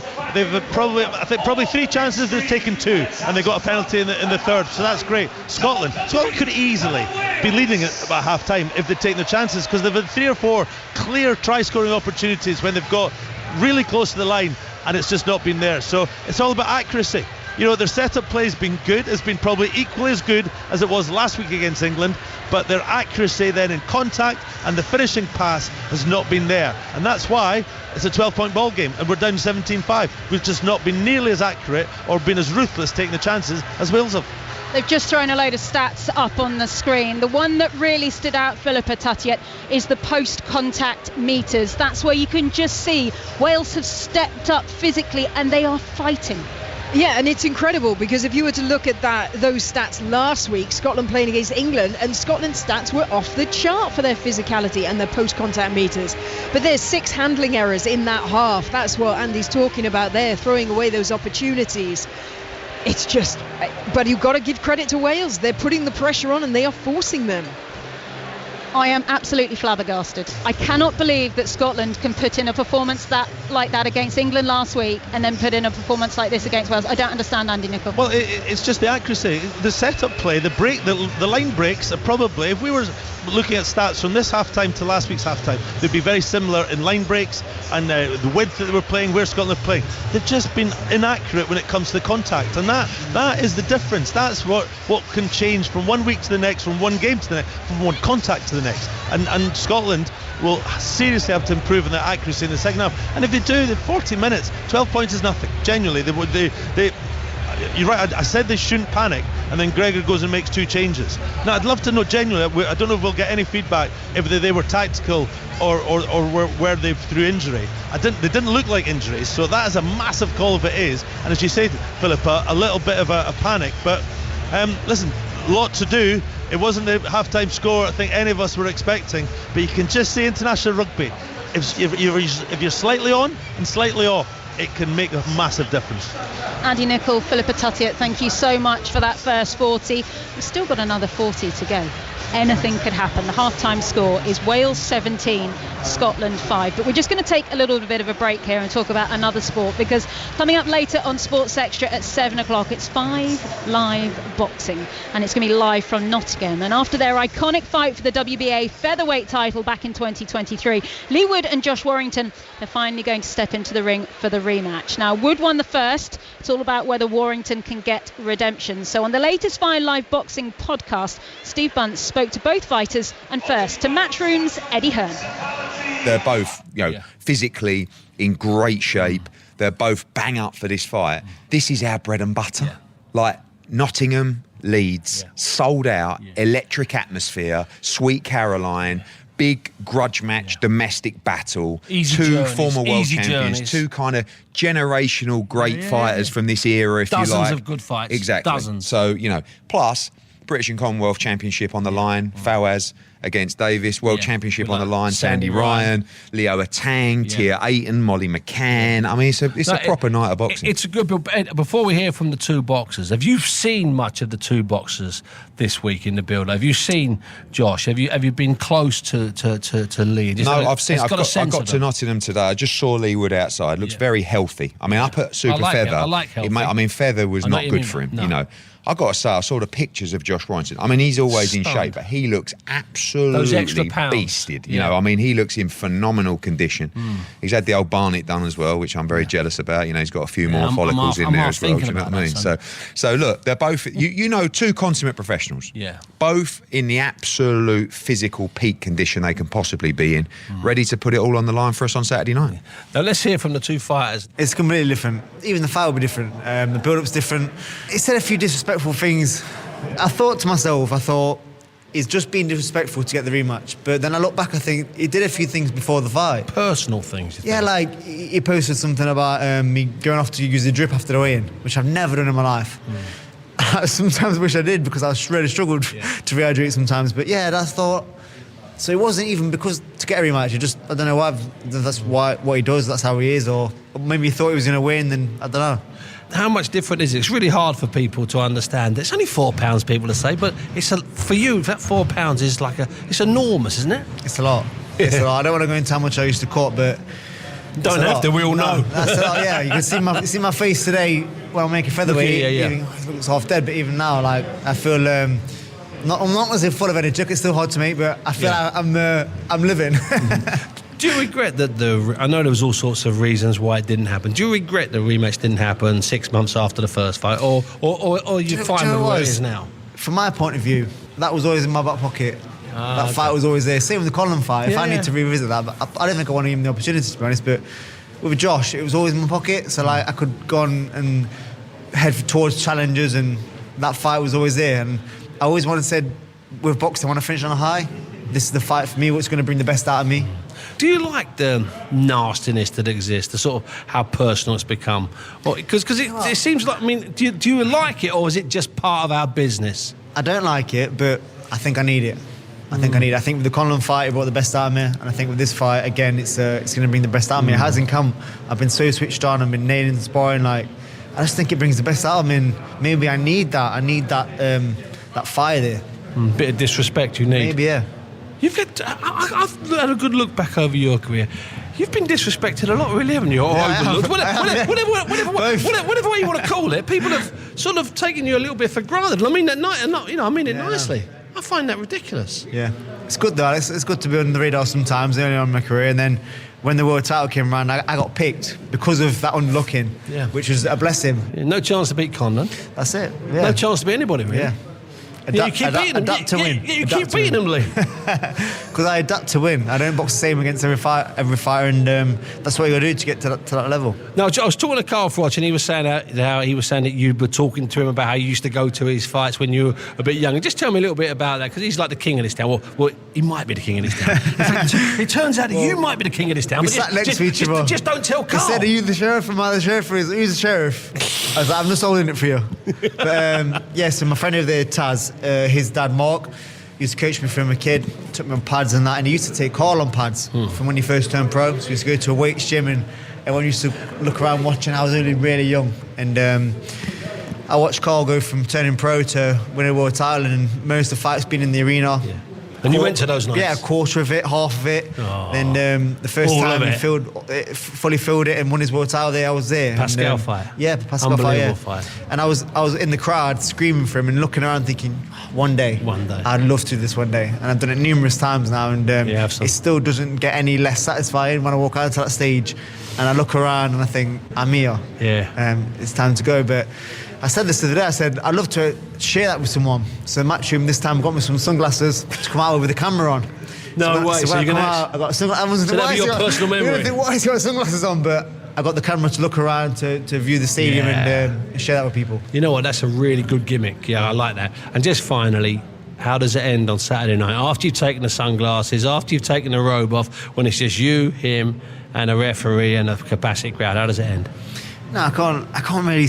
I don't know what he's been doing. Feeling? I don't know what he's been preparing like. But I feel like I'm going to get him out of there, and it's going to be a lot faster than last time. I'm really sharp. I'm really devastated. I know what I need to do. I know what it brings to the table, and I've got an answer for every single thing he does. So that was Lee Wood. Now let's hear from Josh Warrington. I can be calm now because I've got a chance. You seem calm this weekend. Yeah, I'm very calm, very very relaxed. I think Eddie mentioned about physicality then, but I think more than anything is my mindset this time around going into it. Not saying that it was rocky going into the first fight, but yeah, I'm in a very good place upstairs. Do you think that the extra break, I mean, for a rematch, such a great fight, generally it won't take this long to come around, but do you think that extra break has maybe helped you a little bit, maybe put you more at peace with what you've got to do on Saturday? Yeah, I think so. Taking away a bit of emotion? No, I do think so. I think obviously a bit more maturity. I think that, going off the Kakachi fight, I didn't realise that some things I would have carried in upstairs. So, yeah, I'm glad that we've had a bit of time and a bit of chance for me to reset myself as well. Those things you're carrying upstairs, they can ruin things on the night, can't they? Your body can be unbelievable 100%. Condition, but those things in your head, that baggage can ruin your fight. Fights can be won and lost on the walk to the ring. I'm sure you've seen that many times. You can see people, world champions in the gym, when it comes to the fight week, they start dipping day by day, and then the ring walk when they get into the change rooms and all that stuff just eats away at them. And it's a big pressure cooker in there. The old event, the old occasion, it can eat away at people, but that's where, for me, it sets me on fire. Some of your fights, Josh, over the years, and there's almost too many to mention. There's like 7, 8, 9, 10 that are memorable. They're incredible as to watch from my side of the ropes, which is the safe side of the ropes. Do you watch them back with the wins and the losses? Can you watch them back, and can you watch specifically this one back? Can you learn anything by re-watching what happened in the first fight? Yeah, definitely. There's times when I watch it back and I get a bit annoyed and frustrated with myself because times when I potentially had him hurt, but let him go, or times when throwing a shot a little bit wild and we didn't work on it like that. Approach maybe being a bit silly or whatever. And obviously the 7th round where I got looping in the last 10 seconds should have been a lot tighter, but it is what it is. And obviously it's easy to watch the wins back when your arm's getting raised and you've had like great a to Frampton fight. Frampton fight or Kiko Martinez not good for Carla.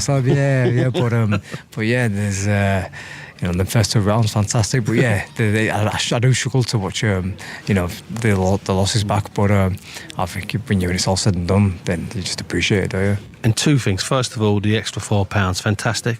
You just did game changer. You know what? How ridiculous is that?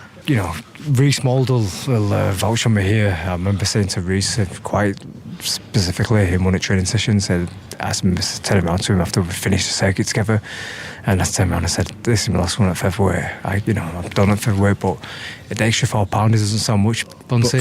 It's not a lot of me, it's a lot of you. Well, for the little fellas, it's a low weight, and it's a big mountain, and I feel so much better, so I'm refreshed. And finally, I drag you back to tonight's final question. I'm going to drag you back to that night.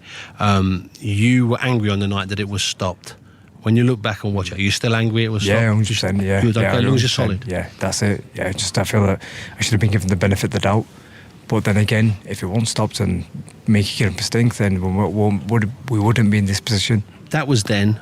Why do you beat him this time? Why do I beat him this time? Because certainly going into the fight physically, I'm in unbelievable condition. Know the things that I could have done a lot better, even though I was winning on all judges' scorecards in the first fight. It's been 2.5 years, and Lee's not young spring chicken. These things sometimes, you get into nearer to 40. It's like sometimes the only way to find out is under the lights. There you go, Steve Bunce on the 5 Live Boxing podcast, speaking with both Leigh Wood and Josh Warrington ahead of that huge WBA featherweight title. Now, just a reminder that you will be able to follow all of that. Just tune in to 5 Live Boxing on 5 Sports Extra from 7 o'clock tonight. That will be the undercards, and then the main event will be on Radio 5 Live from 10 o'clock. Right then, my name's Sarah Orchard, and I'm bringing to you Six Nations Rugby from the Principality Stadium. Earlier today at Twickenham, it finished England 21, Ireland 42. I thought that was going to be the headline of the day. At the moment, it's not, because half-time at the Principality Stadium, Wales 17, Scotland 5. Alongside me, 2 former captains, former Wales captain Philippa Tuttiett, former Scotland captain Andy Nicol. Andy Nicol, a 12-point game. Are you concerned? Yeah, very much so, in the sense that we're 12 points down. And as we said before the break there for the boxing, that there was a lot of good in the first half, but they were just not accurate enough. And the They took the chances last week. They've not taken the chances this week, and that's the stuff. This is not Scotland. That wasn't a bad performance by Scotland. It was inaccurate. They made mistakes that they didn't make last week, and those mistakes meant that it allowed Wales to get the turnover, to get the penalty, and clear their lines. And then when Wales have gone down the other end, Scotland's defence has been good, but when you get close to the line, sometimes if you get through the phases like Wales did, inevitably you get a good pass that Costello gave out. Then Josh Adams gets his try. So, there's. I don't think they'll change a lot the second half.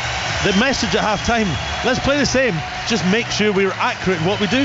And I don't want to over-egg this. I don't want to get ahead of the scoreline right now, but Philippa Tuttiett, can you just put into perspective the fact that Wales have just run back out on the field? People are getting on their feet. I'm looking around me. There are Wales fans everywhere smiling. Yep. Even if this doesn't finish as a Welsh win, what does this represent? It will be huge. We were talking a little bit about the Wales under-20s and how unlucky they've been in this campaign. They did get a win against Scotland last night, but previously, France, England, they were performed really well but didn't quite get it. But you know what? The Welsh fans are behind them. They love that. They love to see the effort, the heart, and that is what we are seeing. Look, it is only a 12-point game. Anything can change, but so far these Welsh boys are giving the Welsh fans something to smile about. Back underway then at the Principality Stadium. It's Scotland who kick us off. They're travelling from left to right in this second half. They push the ball down into the Welsh 22. Wales, of course, wearing their traditional all red strip and white socks as Thomas Williams goes for that box kick to clear down this near side, goes out of play. Just a reminder of the changes, and we have had confirmed they were tactical changes in that first half by Gregor Townsend, the Scotland coach. He hooked Nathan Macbeth and Max Williamson and brought on Pierre Schoeman and Josh Bayliss. They were having some real problems, particularly at the line out, and that is what we're about to see here now as Dave Cherry steps up. They've gone for a 4-man line out here, and I think they're looking at Welsh numbers. No, they're not. Okay. As Williams has stood at the front as the scrum half, they're happy. Long towards the back. Oh, they juggle with the ball and they've lost it. Nothing clear. It's a Welsh ball, they've stolen that, and there's still so many problems for Scotland there at that line out as the Welsh captain Lake comes away with the ball. Half time, Wales 17, Scotland 5, 41 minutes played as Gloucester's Thomas Williams sends the ball high into the sky. Underneath it is Steyn, who knocks it on as well as another dagger goes through the heart of Andy Nicol. And Wales now attacking inside of the Scottish half between the 10 and the 22. Comes back to Lake. They have lost 13 Six Nations matches on the trot, but they lead here at home against Scotland. And the whole of the Principality crowd, they want this. There is such a long way to go, but they want it. A whole nation wants it. Eddie James goes down to ground, pushing towards this near side. Advantage over, says our referee, Matt Carley. Down on the floor is James Botham, who had to come on in that first half. Tame Plumtree had to go off for an HIA, never returned, as Lake is now driving round the corner. Real hard yards, and that was a big story of that first half, and it was all about the post-contact meters, which have been so impressive from Wales. Joe Hawkins almost runs his way around blue shirts. Carter with the distribution to Alex Mann, who got a vital turnover down on the Scottish line. Thomas Williams on his own has to spit the ball out towards Lake as he straightens towards the Scottish 22. And this is a good defensive set from Scotland. They are holding. Wales are not going anywhere like they were in the first half. They kept penetrating in that first 40. This is being held, and Thomas Williams eventually finishes his discussions with the referee to actually play. Sione Tuipulotu is told to release the player. Wales still drive on as they push towards the right-hand side of the field. Hamer Webb cuts back inside nicely. It's so slow going to the ground. Scotland have been given some very clear instructions in defence in this second half, and they are holding for now. Wales needs some quicker ball because there's so much time for Scotland to rearrange. Dafydd Jenkins pops off the ball to Alex Mann, who gets absolutely thumped by Josh Bayliss. That is going to hurt, and that is a big Scottish penalty, Andy Nicol. Yeah, that was a really good defensive set. Again, it's just the more Wales went through the phases, the more Scotland became in control of what was happening. They just kept pushing them back, slowing it down, and then Josh Bayliss got in and made a big hit. So they'll be pleased with that. But again, that defensive effort came off the back of a line out at the halfway line that they missed, and then Kyle Steyn dropped a high ball when no one was really there. It was uncontested. Now, there are two things they absolutely nailed against England last week, and both things they got wrong. And that sums up what Scotland have done in this game here today in Cardiff, hence why they're 17-5 down. But you've got to give credit to Scotland having those two compounding errors and then putting in a defensive set like that. You know, that is the difference so far between the first half and the second half. Rhys Carre, who opened the try scoring for Wales in that first half, goes off the field. On in his place is Nicky Smith.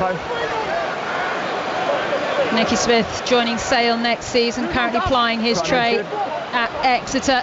As the ball comes down that Scottish line, a better line out for them, as well as they're 10 metres inside of Welsh territory. Bayliss, a little bit of shuffle from side to side with his black boots, has to rush forward into that big Welsh defensive wall as the ball bounces across the grass. Gathered by Sione Tuipulotu, feeds Russell to Kinghorn. Really nice from Scotland. That's a better attack from them. They push back the direction of the attack. Schoeman through the middle of the field. As you hear his voice sung out by the Scottish fans inside the stadium, but that's really well slowed down by Wales. No penalties given away, and Scotland just losing a couple of metres. Oh, knocked on by Ben White at the back. Referee says no. As Finn Russell then juggles with the ball, and nothing is going Scotland's way. They need to keep their heads. They need their composure. The errors that just keep creeping in are costing them dearly.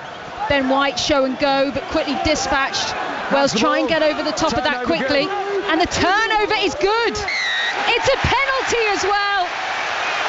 And once again, the Principality roars. Oh wow, that is a huge moment. And look at the man coming up with the ball. Nicky Smith just been subbed on, straight in over. Brilliant. It was a brilliant tackle initially that turtled the players, so put them on their back, presenting the ball up. But Nicky Smith had the agility, the awareness to get in and over that ball and go for the jackal. Now we're keeping a close eye at the moment on Thomas Williams, who's receiving a little bit of treatment by a physio. He seems to be okay to carry on, and he's just going to go and resume his position. And once again, Principality is in strong voice. Gregor Townsend has some slightly more steely eyes than he did last week against England when everything was going his way. At the moment, this is still a 12-point game, and it's Wales who are up on the scoreboard. Wales 17, Scotland 5. Ball coming in from Wales on the far side, taken by Dafydd Jenkins. The line out is working for Wales today. Alex Mann, lovely soft hands there to Dowie Lake. Good communication between the second row and the hooker. Thomas Williams wants the ball. And Scotland not committing so many numbers to these rucks is something that we're just seeing as a pattern emerging at the moment. Ball comes back here to Costello, puts the high one up. Who's underneath it? Rhys Sammet is there. Need a name on the ball. Pat back down on the Welsh side. Gathered in the end once again by the Scarlets. Joe Hawkins, that's called crumbs, and they're coming up in the Welsh direction. They attack now 15 metres out from the Scottish line. Alex Mann, who has been everywhere in this fixture so far. Wales want this test match. They want to change the narrative. Scotland cannot find the form that they had last week. It is an absolute pile of bodies in the middle of the field. Thomas Williams is being told to get on with it. Scotland just biding their time, deciding every time when they do and don't, and there is the penalty advantage coming Wales' way. Rhys Sammet, little touch over the top. There is a hand on it there by Hugh Jones. They'll come back for the penalty. And that is fascinating, that one, because Andy Nicol, we were watching so closely those Scottish players that weren't committing to the ruck, and then they went in and gave away the penalty. And it's a fine line, isn't it? It's a fine line when you go, when you don't go, and it's margins. And I think from this distance, hard to say. I think Matt Carley got it right, because they went and it just, you could hear them telling them to get their hands off. So again, another good phases for Wales, and you know, they're going to take the 3 points. Absolutely. This is now just keep your noses in front that Wales are. 12 point. This takes it to 15. More than 2 scores. That's exactly what Wales want to do. Sam Costello hasn't missed so far today. Steps up, and Wales extend their lead. It is Wales 20, Scotland 5. Yeah, that's great, 3 points, but actually if I was in the Welsh team right then, I'd feel quite grieved. That was purposeful, the way that Scotland slowed down that ball. They killed that.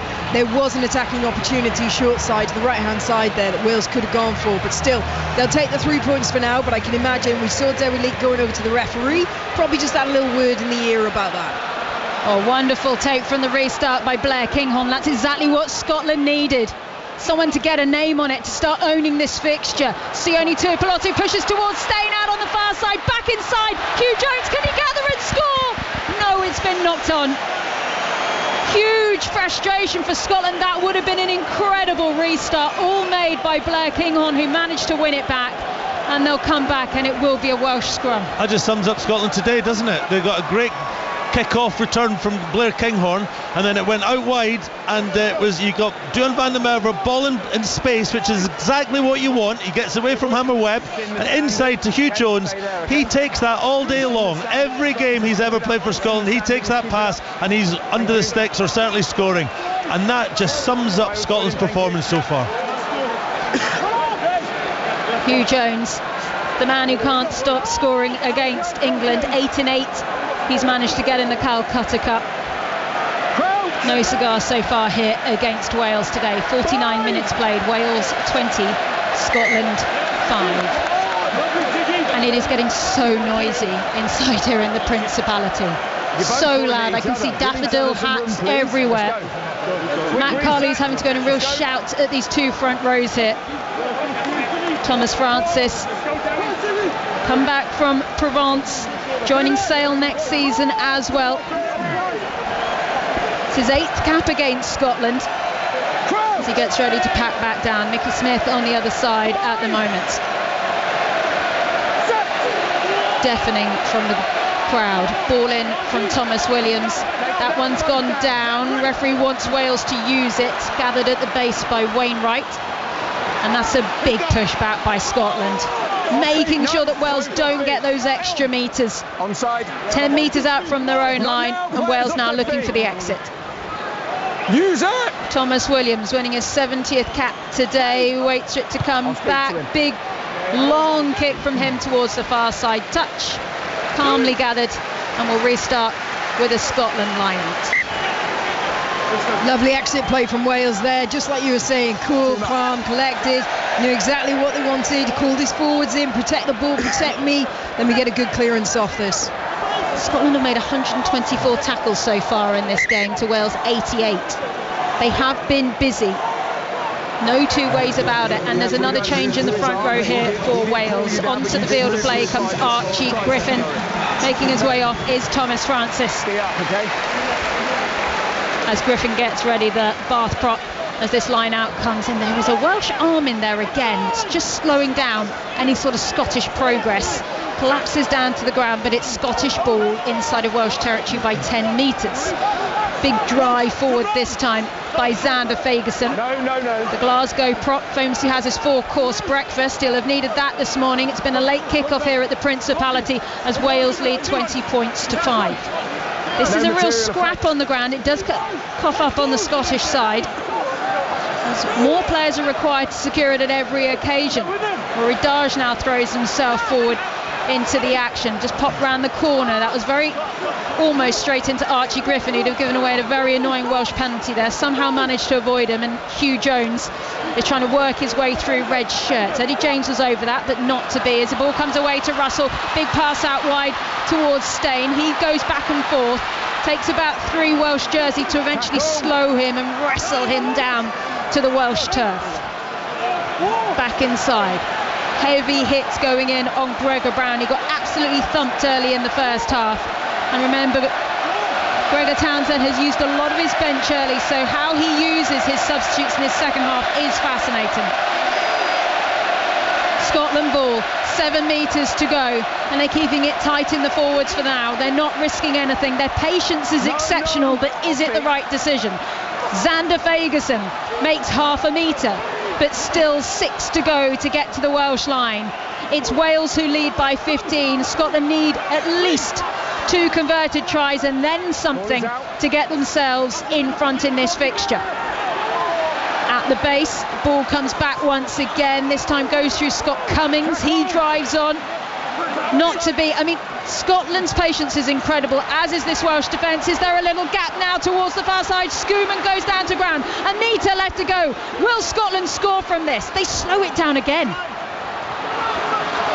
They are not interested in winging this out anywhere. Steyn is patrolling this far right-hand side touch. They get pushed back another metre, and there are appeals going in that Wales need to reset round the other side. They're worried that Scotland have managed to reset their numbers towards the right of the ruck, and so it holds again. Hold on to your hats if you're Scottish. Hold your breath if you're Welsh. It's still not over yet. Scottish ball. We have been camped out on this line. Tuipulotu, he can't get over either. They are screaming in the Principality, winning these red shirts to just hold on one more phase. Xander Fagerson, he has another go. It's going to be spun out. Finn Russell! Scotland get their second try. Boy, did they need that. Limited celebrations because there's a long way to go. But it is now Wales 20, Scotland 10. Yeah, that was good play because they just kept going, and Wales were just sucked in. And then just, I mean, how many phases? 10, 11, 12 phases of going just that 1 yard pick and go, and then pass out to Finn.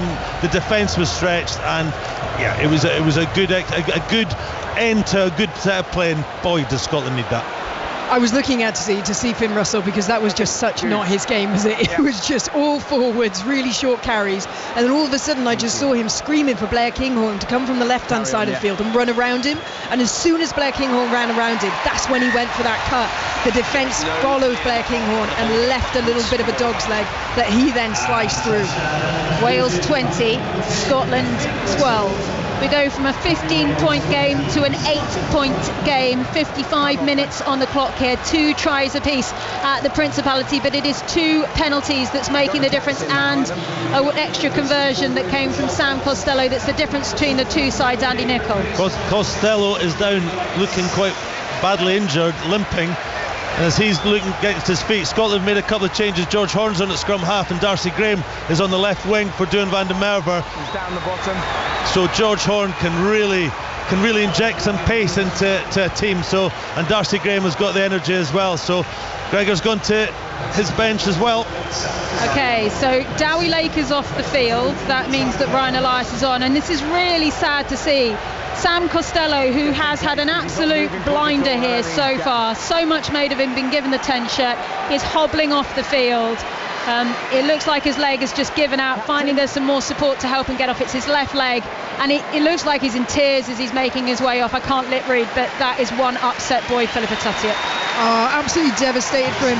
He's had a fantastic game, and this was his one real opportunity. Like we talked about earlier in the show, he's been second string to Dan Edwards, and he couldn't have done any more today. So let's just hope that it's not too serious and we see him back again in this campaign. Jared Evans on then for Wales. He was their hero against Japan, managed to get that penalty right at the death in the autumn. The real game changer, as they call him, the Harlequins man, is onto the field of play.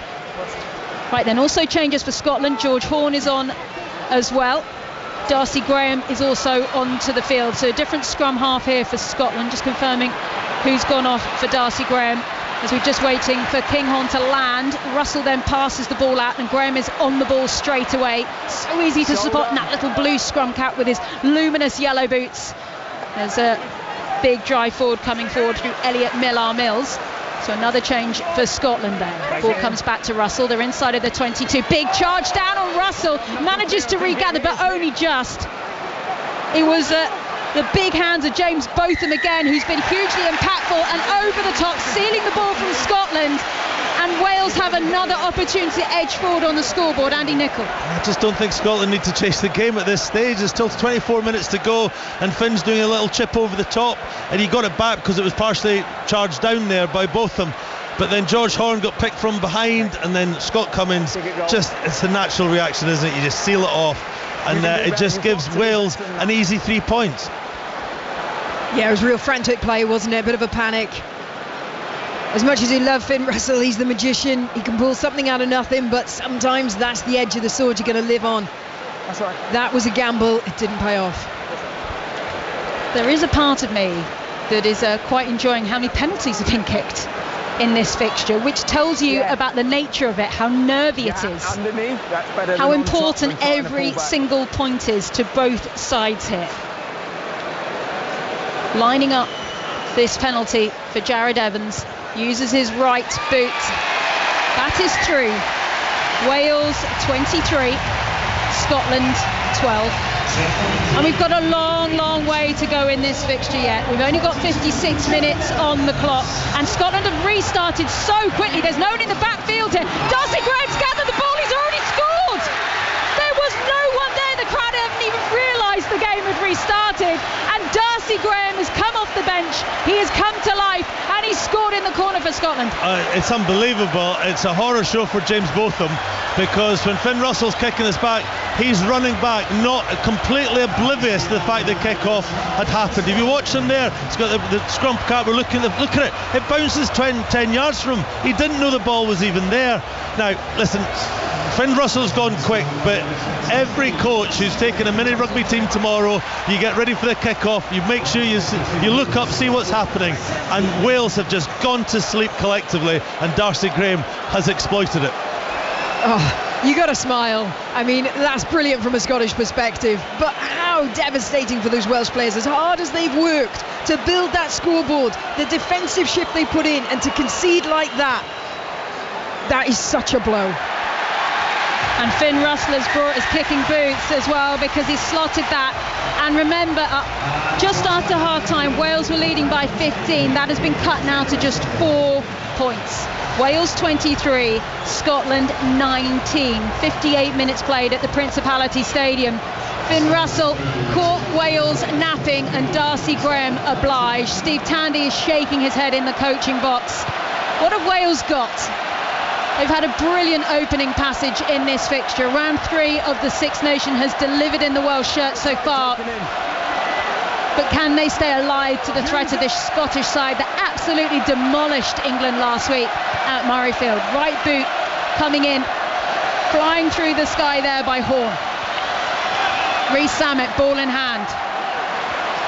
Heavily into Scottish shirts and over the halfway line. Thomas Williams looking for Nicky Smith, decides to go for man.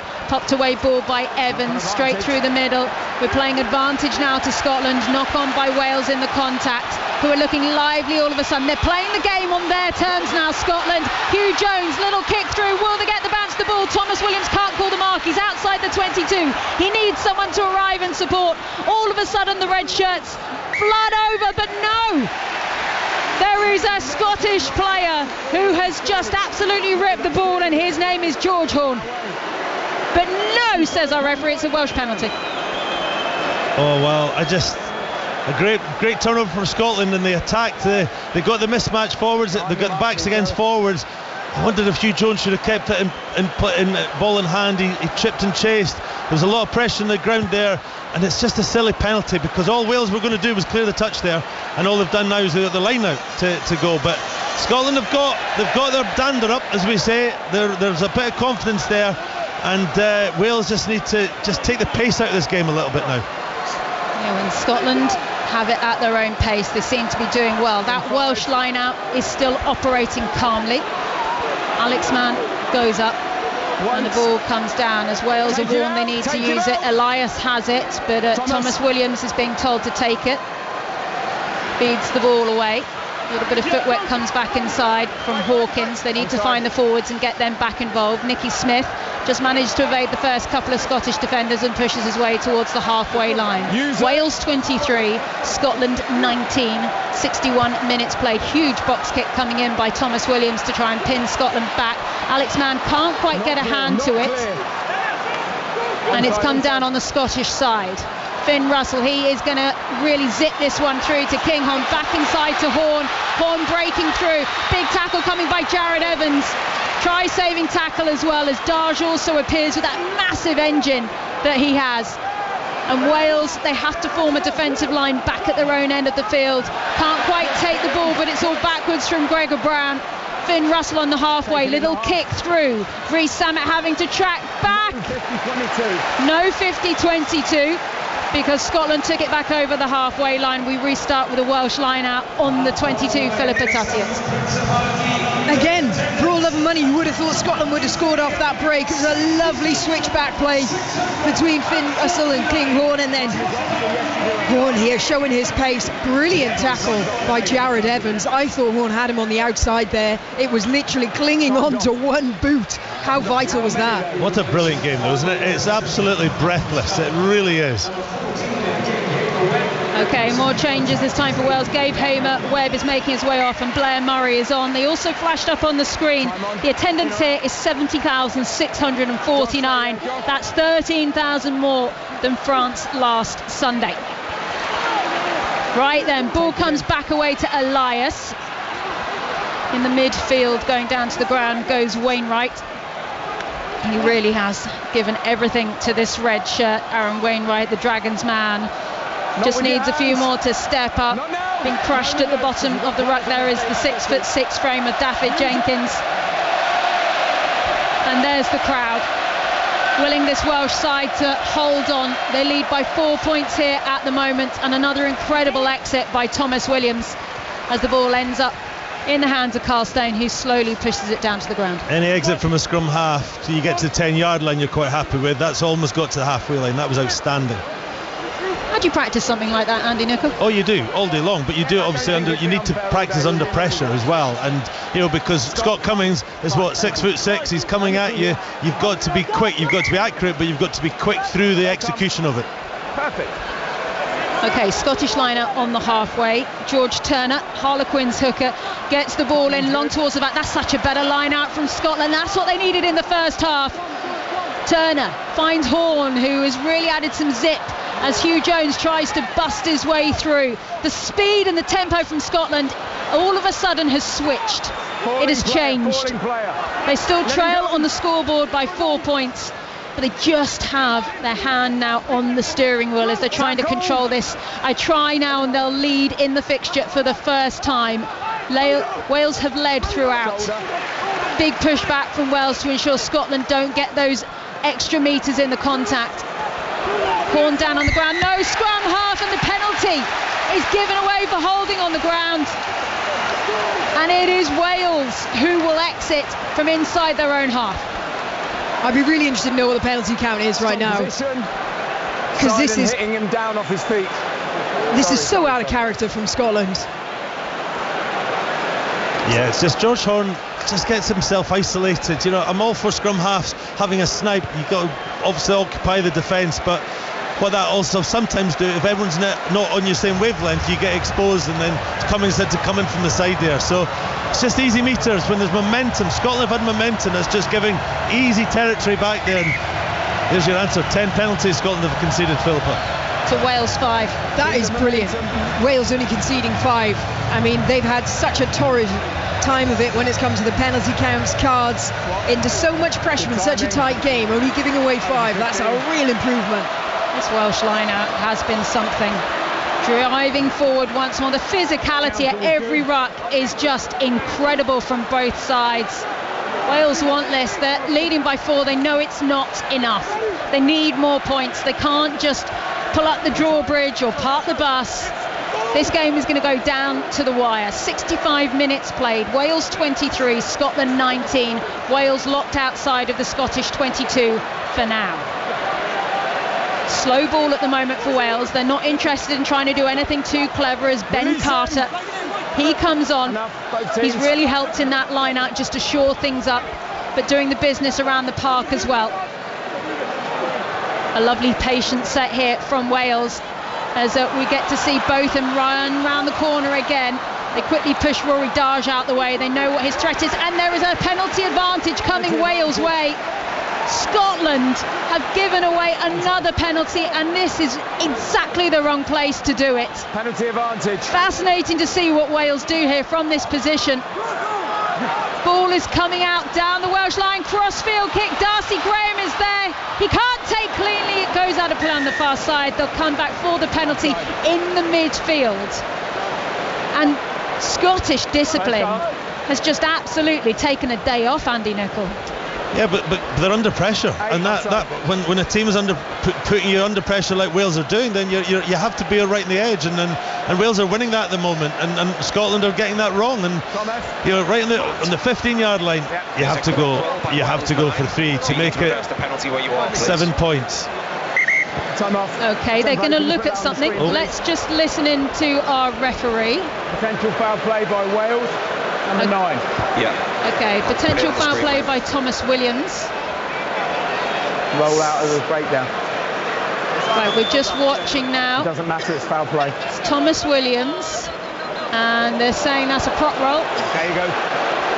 You can't do that. Foul play. So the penalty will be reversed. Okay. So I have a decision. Yeah, back to referee. He has a decision.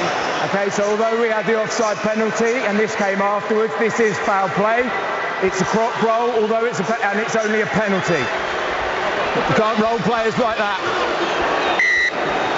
That's absolutely the right call. It's at the low end of a croc roll. It is a croc roll, but it's just a croc roll. The reason that came in is to stop the really bad injuries when your legs are set and you're getting pulling them over, and cruciates were going and hamstrings were going. So that's why it was brought in. It's the right thing. It was a croc roll, but it was at the entry level croc roll. So, left of the law and all that. But Scotland, for them, they'll be pleased about it because they didn't go 7 points down. Yeah, you may remember, if we go back around 4 or 5 years during the COVID period when Jack Willis was croc rolled, got an awful knee injury as a result, kept him out of game for a long time, and that's exactly what they want to make sure is kept out of the game. As the Scottish line-out does function just inside of the Welsh half. How important is this moment in the game on 67 minutes with Wales leading 23 points to 19 in the Six Nations? Remember, they've lost their last 13 Six Nations games. Scotland desperate to scrap and prove that they can mix it at the top end of the Six Nations table as the ball gets away to Kinghorn. Given the 15 shirt, he was playing for Toulouse last weekend when he wasn't selected in that Calcutta Cup match. 2 metres from the far side touch, and all of a sudden they decide to bring it back towards the middle of the field. Grant Gilchrist, the Edinburgh lock, drives on. Still Scottish ball, and a big burst of pace coming through Josh Bayliss. Has to be dragged down by Jared Evans. Nicky Smith went in for another little nibble there, but no. And we've gone from There's one croc roll to a net roll. It's a net roll this time. Yeah, Sione Tuipulotu cleared out. It was Nicky Smith he pulled out. He got in a good position, and it's the right call. It was right in front of us. We can see it. It's in the head. He pulls them with the head. It just absolutely blows my mind.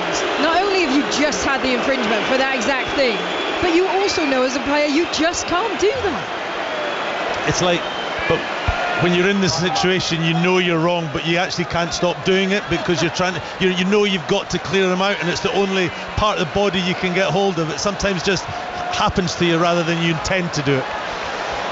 I'm looking around in the seats here at the Principality to find my seatbelt at the moment, because I do just feel we're in for the rockiest last 12 minutes of this fixture.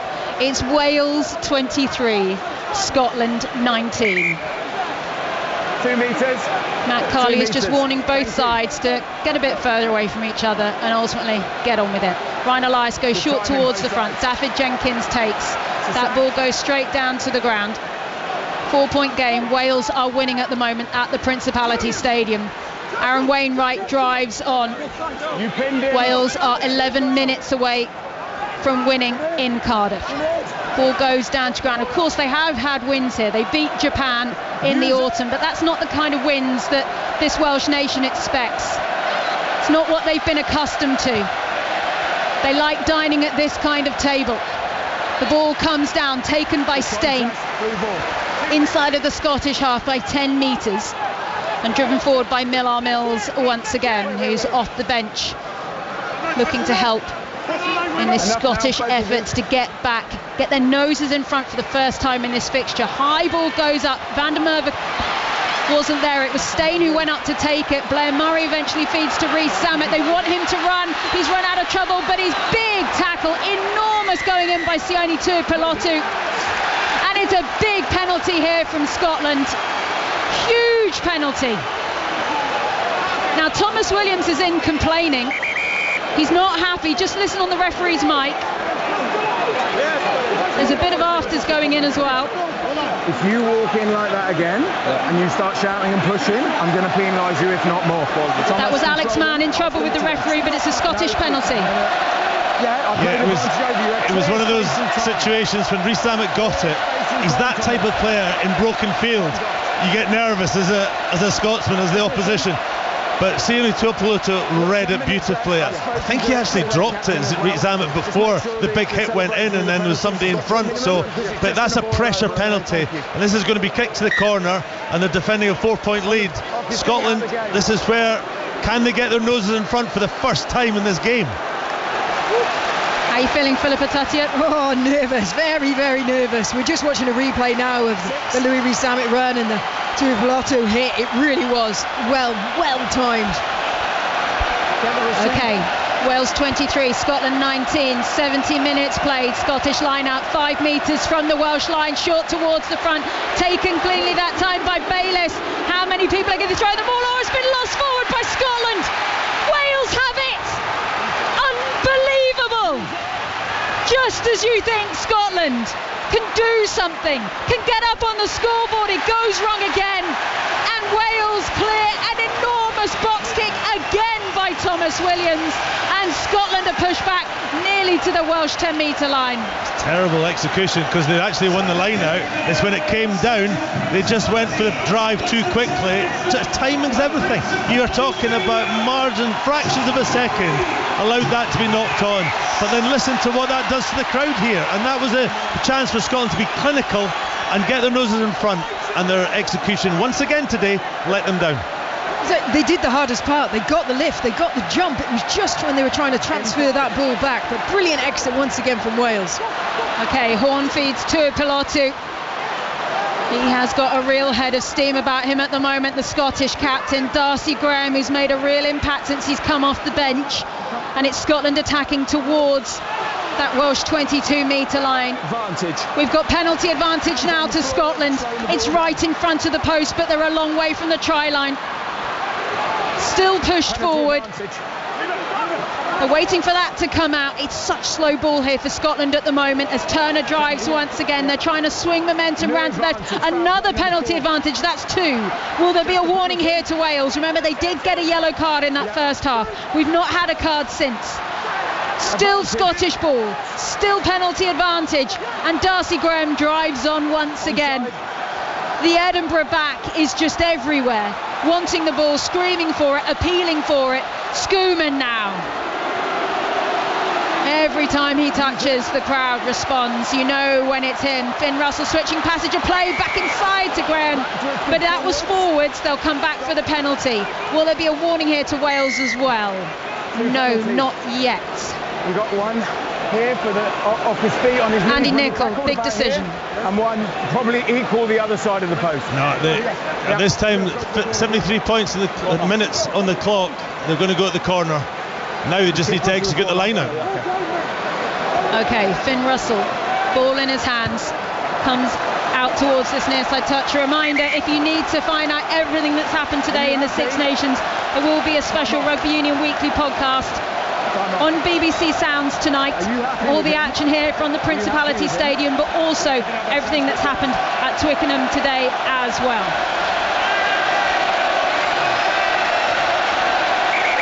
Ball, no, referee's not happy. It's too noisy at the moment.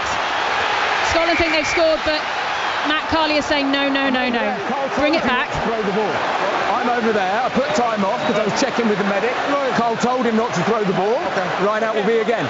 Okay, Scotland will have to go again. Scotland are frustrated, but it is so loud in here. No one can hear anything, Philippa. Yeah, both friends are absolutely ecstatic. I've never heard noise like this. Okay, Gregor Townsend thought that was a score. Even he can't follow it. So 5 Live. Of course, right now, if you want the football, but we might join 5 Live depending on what the outcome is closer to the full-time whistle. just watch the receiver at the Myself and producer Victoria, our telepathy failed us slightly, but we got there eventually. Right then, big moment for Scotland. Ball coming in, big line-out drive. Can they lead in this match for the first time? They trail by 4 points. They've got them all. Holding at the back, at the base here is Turner. More bodies are thrown in. Wales switch round the direction. They need to find the ball. Turner still has it. Is he over? Score! Scotland lead for the first time. Sione Tuipulotu roars as it goes down. And it is now Wales 23, Scotland 24. Well, Scotland were able to execute their skills there. Good line out, good drive. It was really controlled. George Turner got his hands on the ball. It wasn't straight over. They had to just inch their way forward, and they just got past the defence, and then they got across the line. A well-worked maul, and Scotland, for the first time today, get their noses in front. Really well worked, wasn't it? And when it fractured off, you could see where the pack was that had that ball, and they just sort of boosted forward. Gutted for Wales. They're just stood behind the post now in a huddle. What can they do? Last 5 minutes of the game. Big moment here also for Finn Russell to try and get this conversion over. Blair Murray runs up towards him, and that is good from Russell. Wales 23, Scotland 26, but we are not at full time just yet. We have 4.5 minutes to play, and this stadium is expectant in a way that it has not been for an awfully long time. Restart from Jared Evans. Hold on to your hats. 5 minutes of big rugby as Scotland knock on the ball from the restart. Everything Scotland didn't need. We restart with a Welsh scrum. Even Matt Carley is smiling. He can't believe what he is seeing out there. These mistakes, these errors from Scotland just didn't happen last week. That's just criminal, isn't it? Absolutely criminal. Listen to that. All that does is just bring 70,000 people into the equation for the last 4 minutes, because Matt Fagerson, uncontested, knocks it on. Just criminal. Jenkins, Wainwright, James and Darge are the 4 contenders for the player of the match. 3 Welsh, 1 Scottish. That tells you the story of how long Wales dominated in this fixture. Okay, it's a 3-point game. Wales 23, Scotland 26. Waiting for this scrum to pack down once again. We'll be joining BBC Radio 5 Live shortly for the closing passages of play. The Principality Stadium is absolutely screaming right now. That is a huge penalty.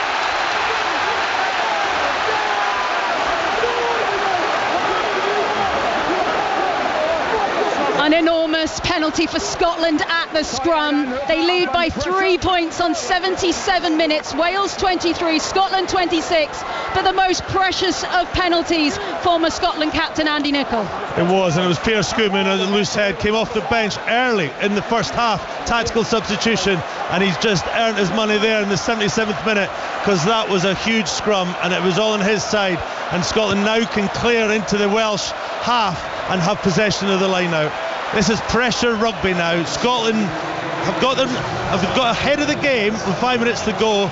Been a mad mistake from the kickoff. Now they need to control this game and see it out. Well, they're doing a lovely slow walk up to the line out and just eking out every second they can, can't they? This Welsh crowd have wanted this win for 74 minutes. It has been wrestled back from them by Scotland, who have trailed the entire fixture. At one point, Wales led by 15 points, but Scotland have scrapped.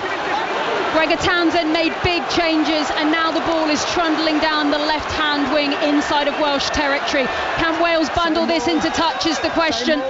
It is still Scottish ball, and they're winding down the clock so well. 78 minutes played. Wales 23, Scotland 26. Remember, Wales haven't won a game in the Six Nations now for 13 games. There's penalty advantage to Scotland as well.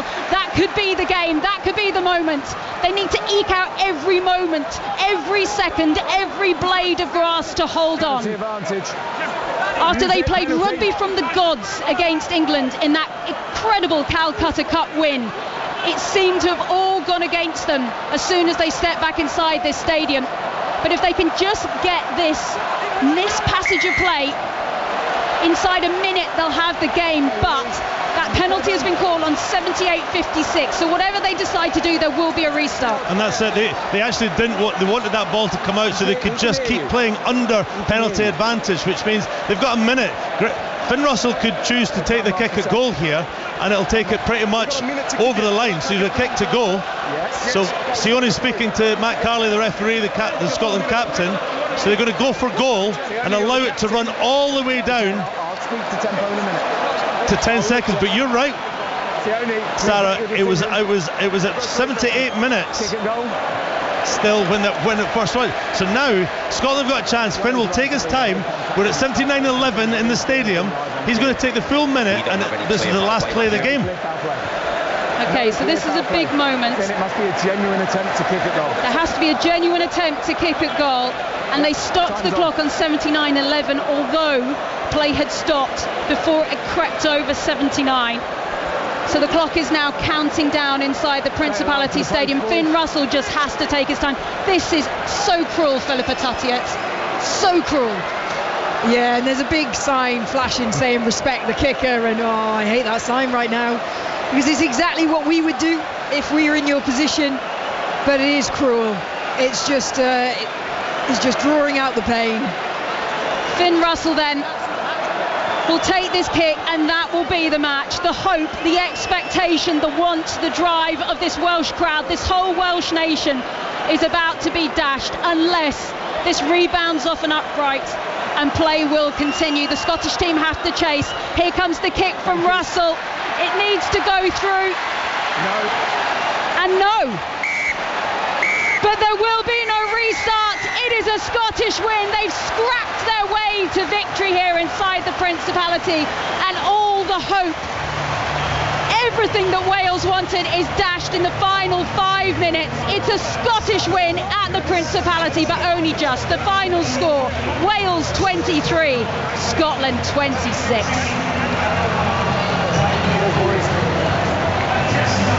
Incredible stuff there as we were just joining 5 Live for those final passages of play. Andy Nicol, never in doubt. Listen, Scotland have won a game. They had to find a way to win a game when it wasn't going for them at all in any way. You know, they weren't playing badly. They're just their mistakes, and just they let Wales off the hook at a few occasions when they had real pressure.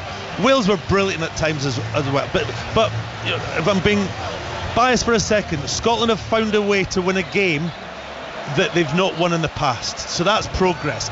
We needed a reaction from last week. We didn't get it in the way that we thought we would, but what we've done is found a way to win a game of rugby under a lot of pressure away from home, and that's good. You've got to give Scotland credit for that, but I have to say I do feel sorry for Wales.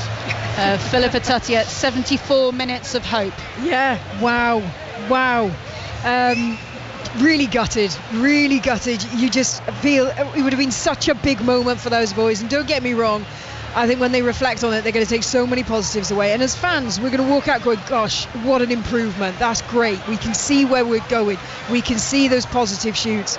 But just devastated for them, because yes, they beat Japan here in the Autumn Nations, but to be honest with you, a lot of Welsh fans don't follow the Autumn Nations series, they don't know about that. And then they beat Japan last year away again in a summer tour. Not many people saw that game. People have been waiting for years to see a Six Nations win here, and it was just within reach. It was, but that'll give so much confidence to the fans. I spoke to many, I was with Jiffy earlier, and all they wanted was to Wales to really compete. And they did more than that. I mean, but what now? I know that Wales were targeting, when you look at the fixtures, Scotland at home, Italy at home.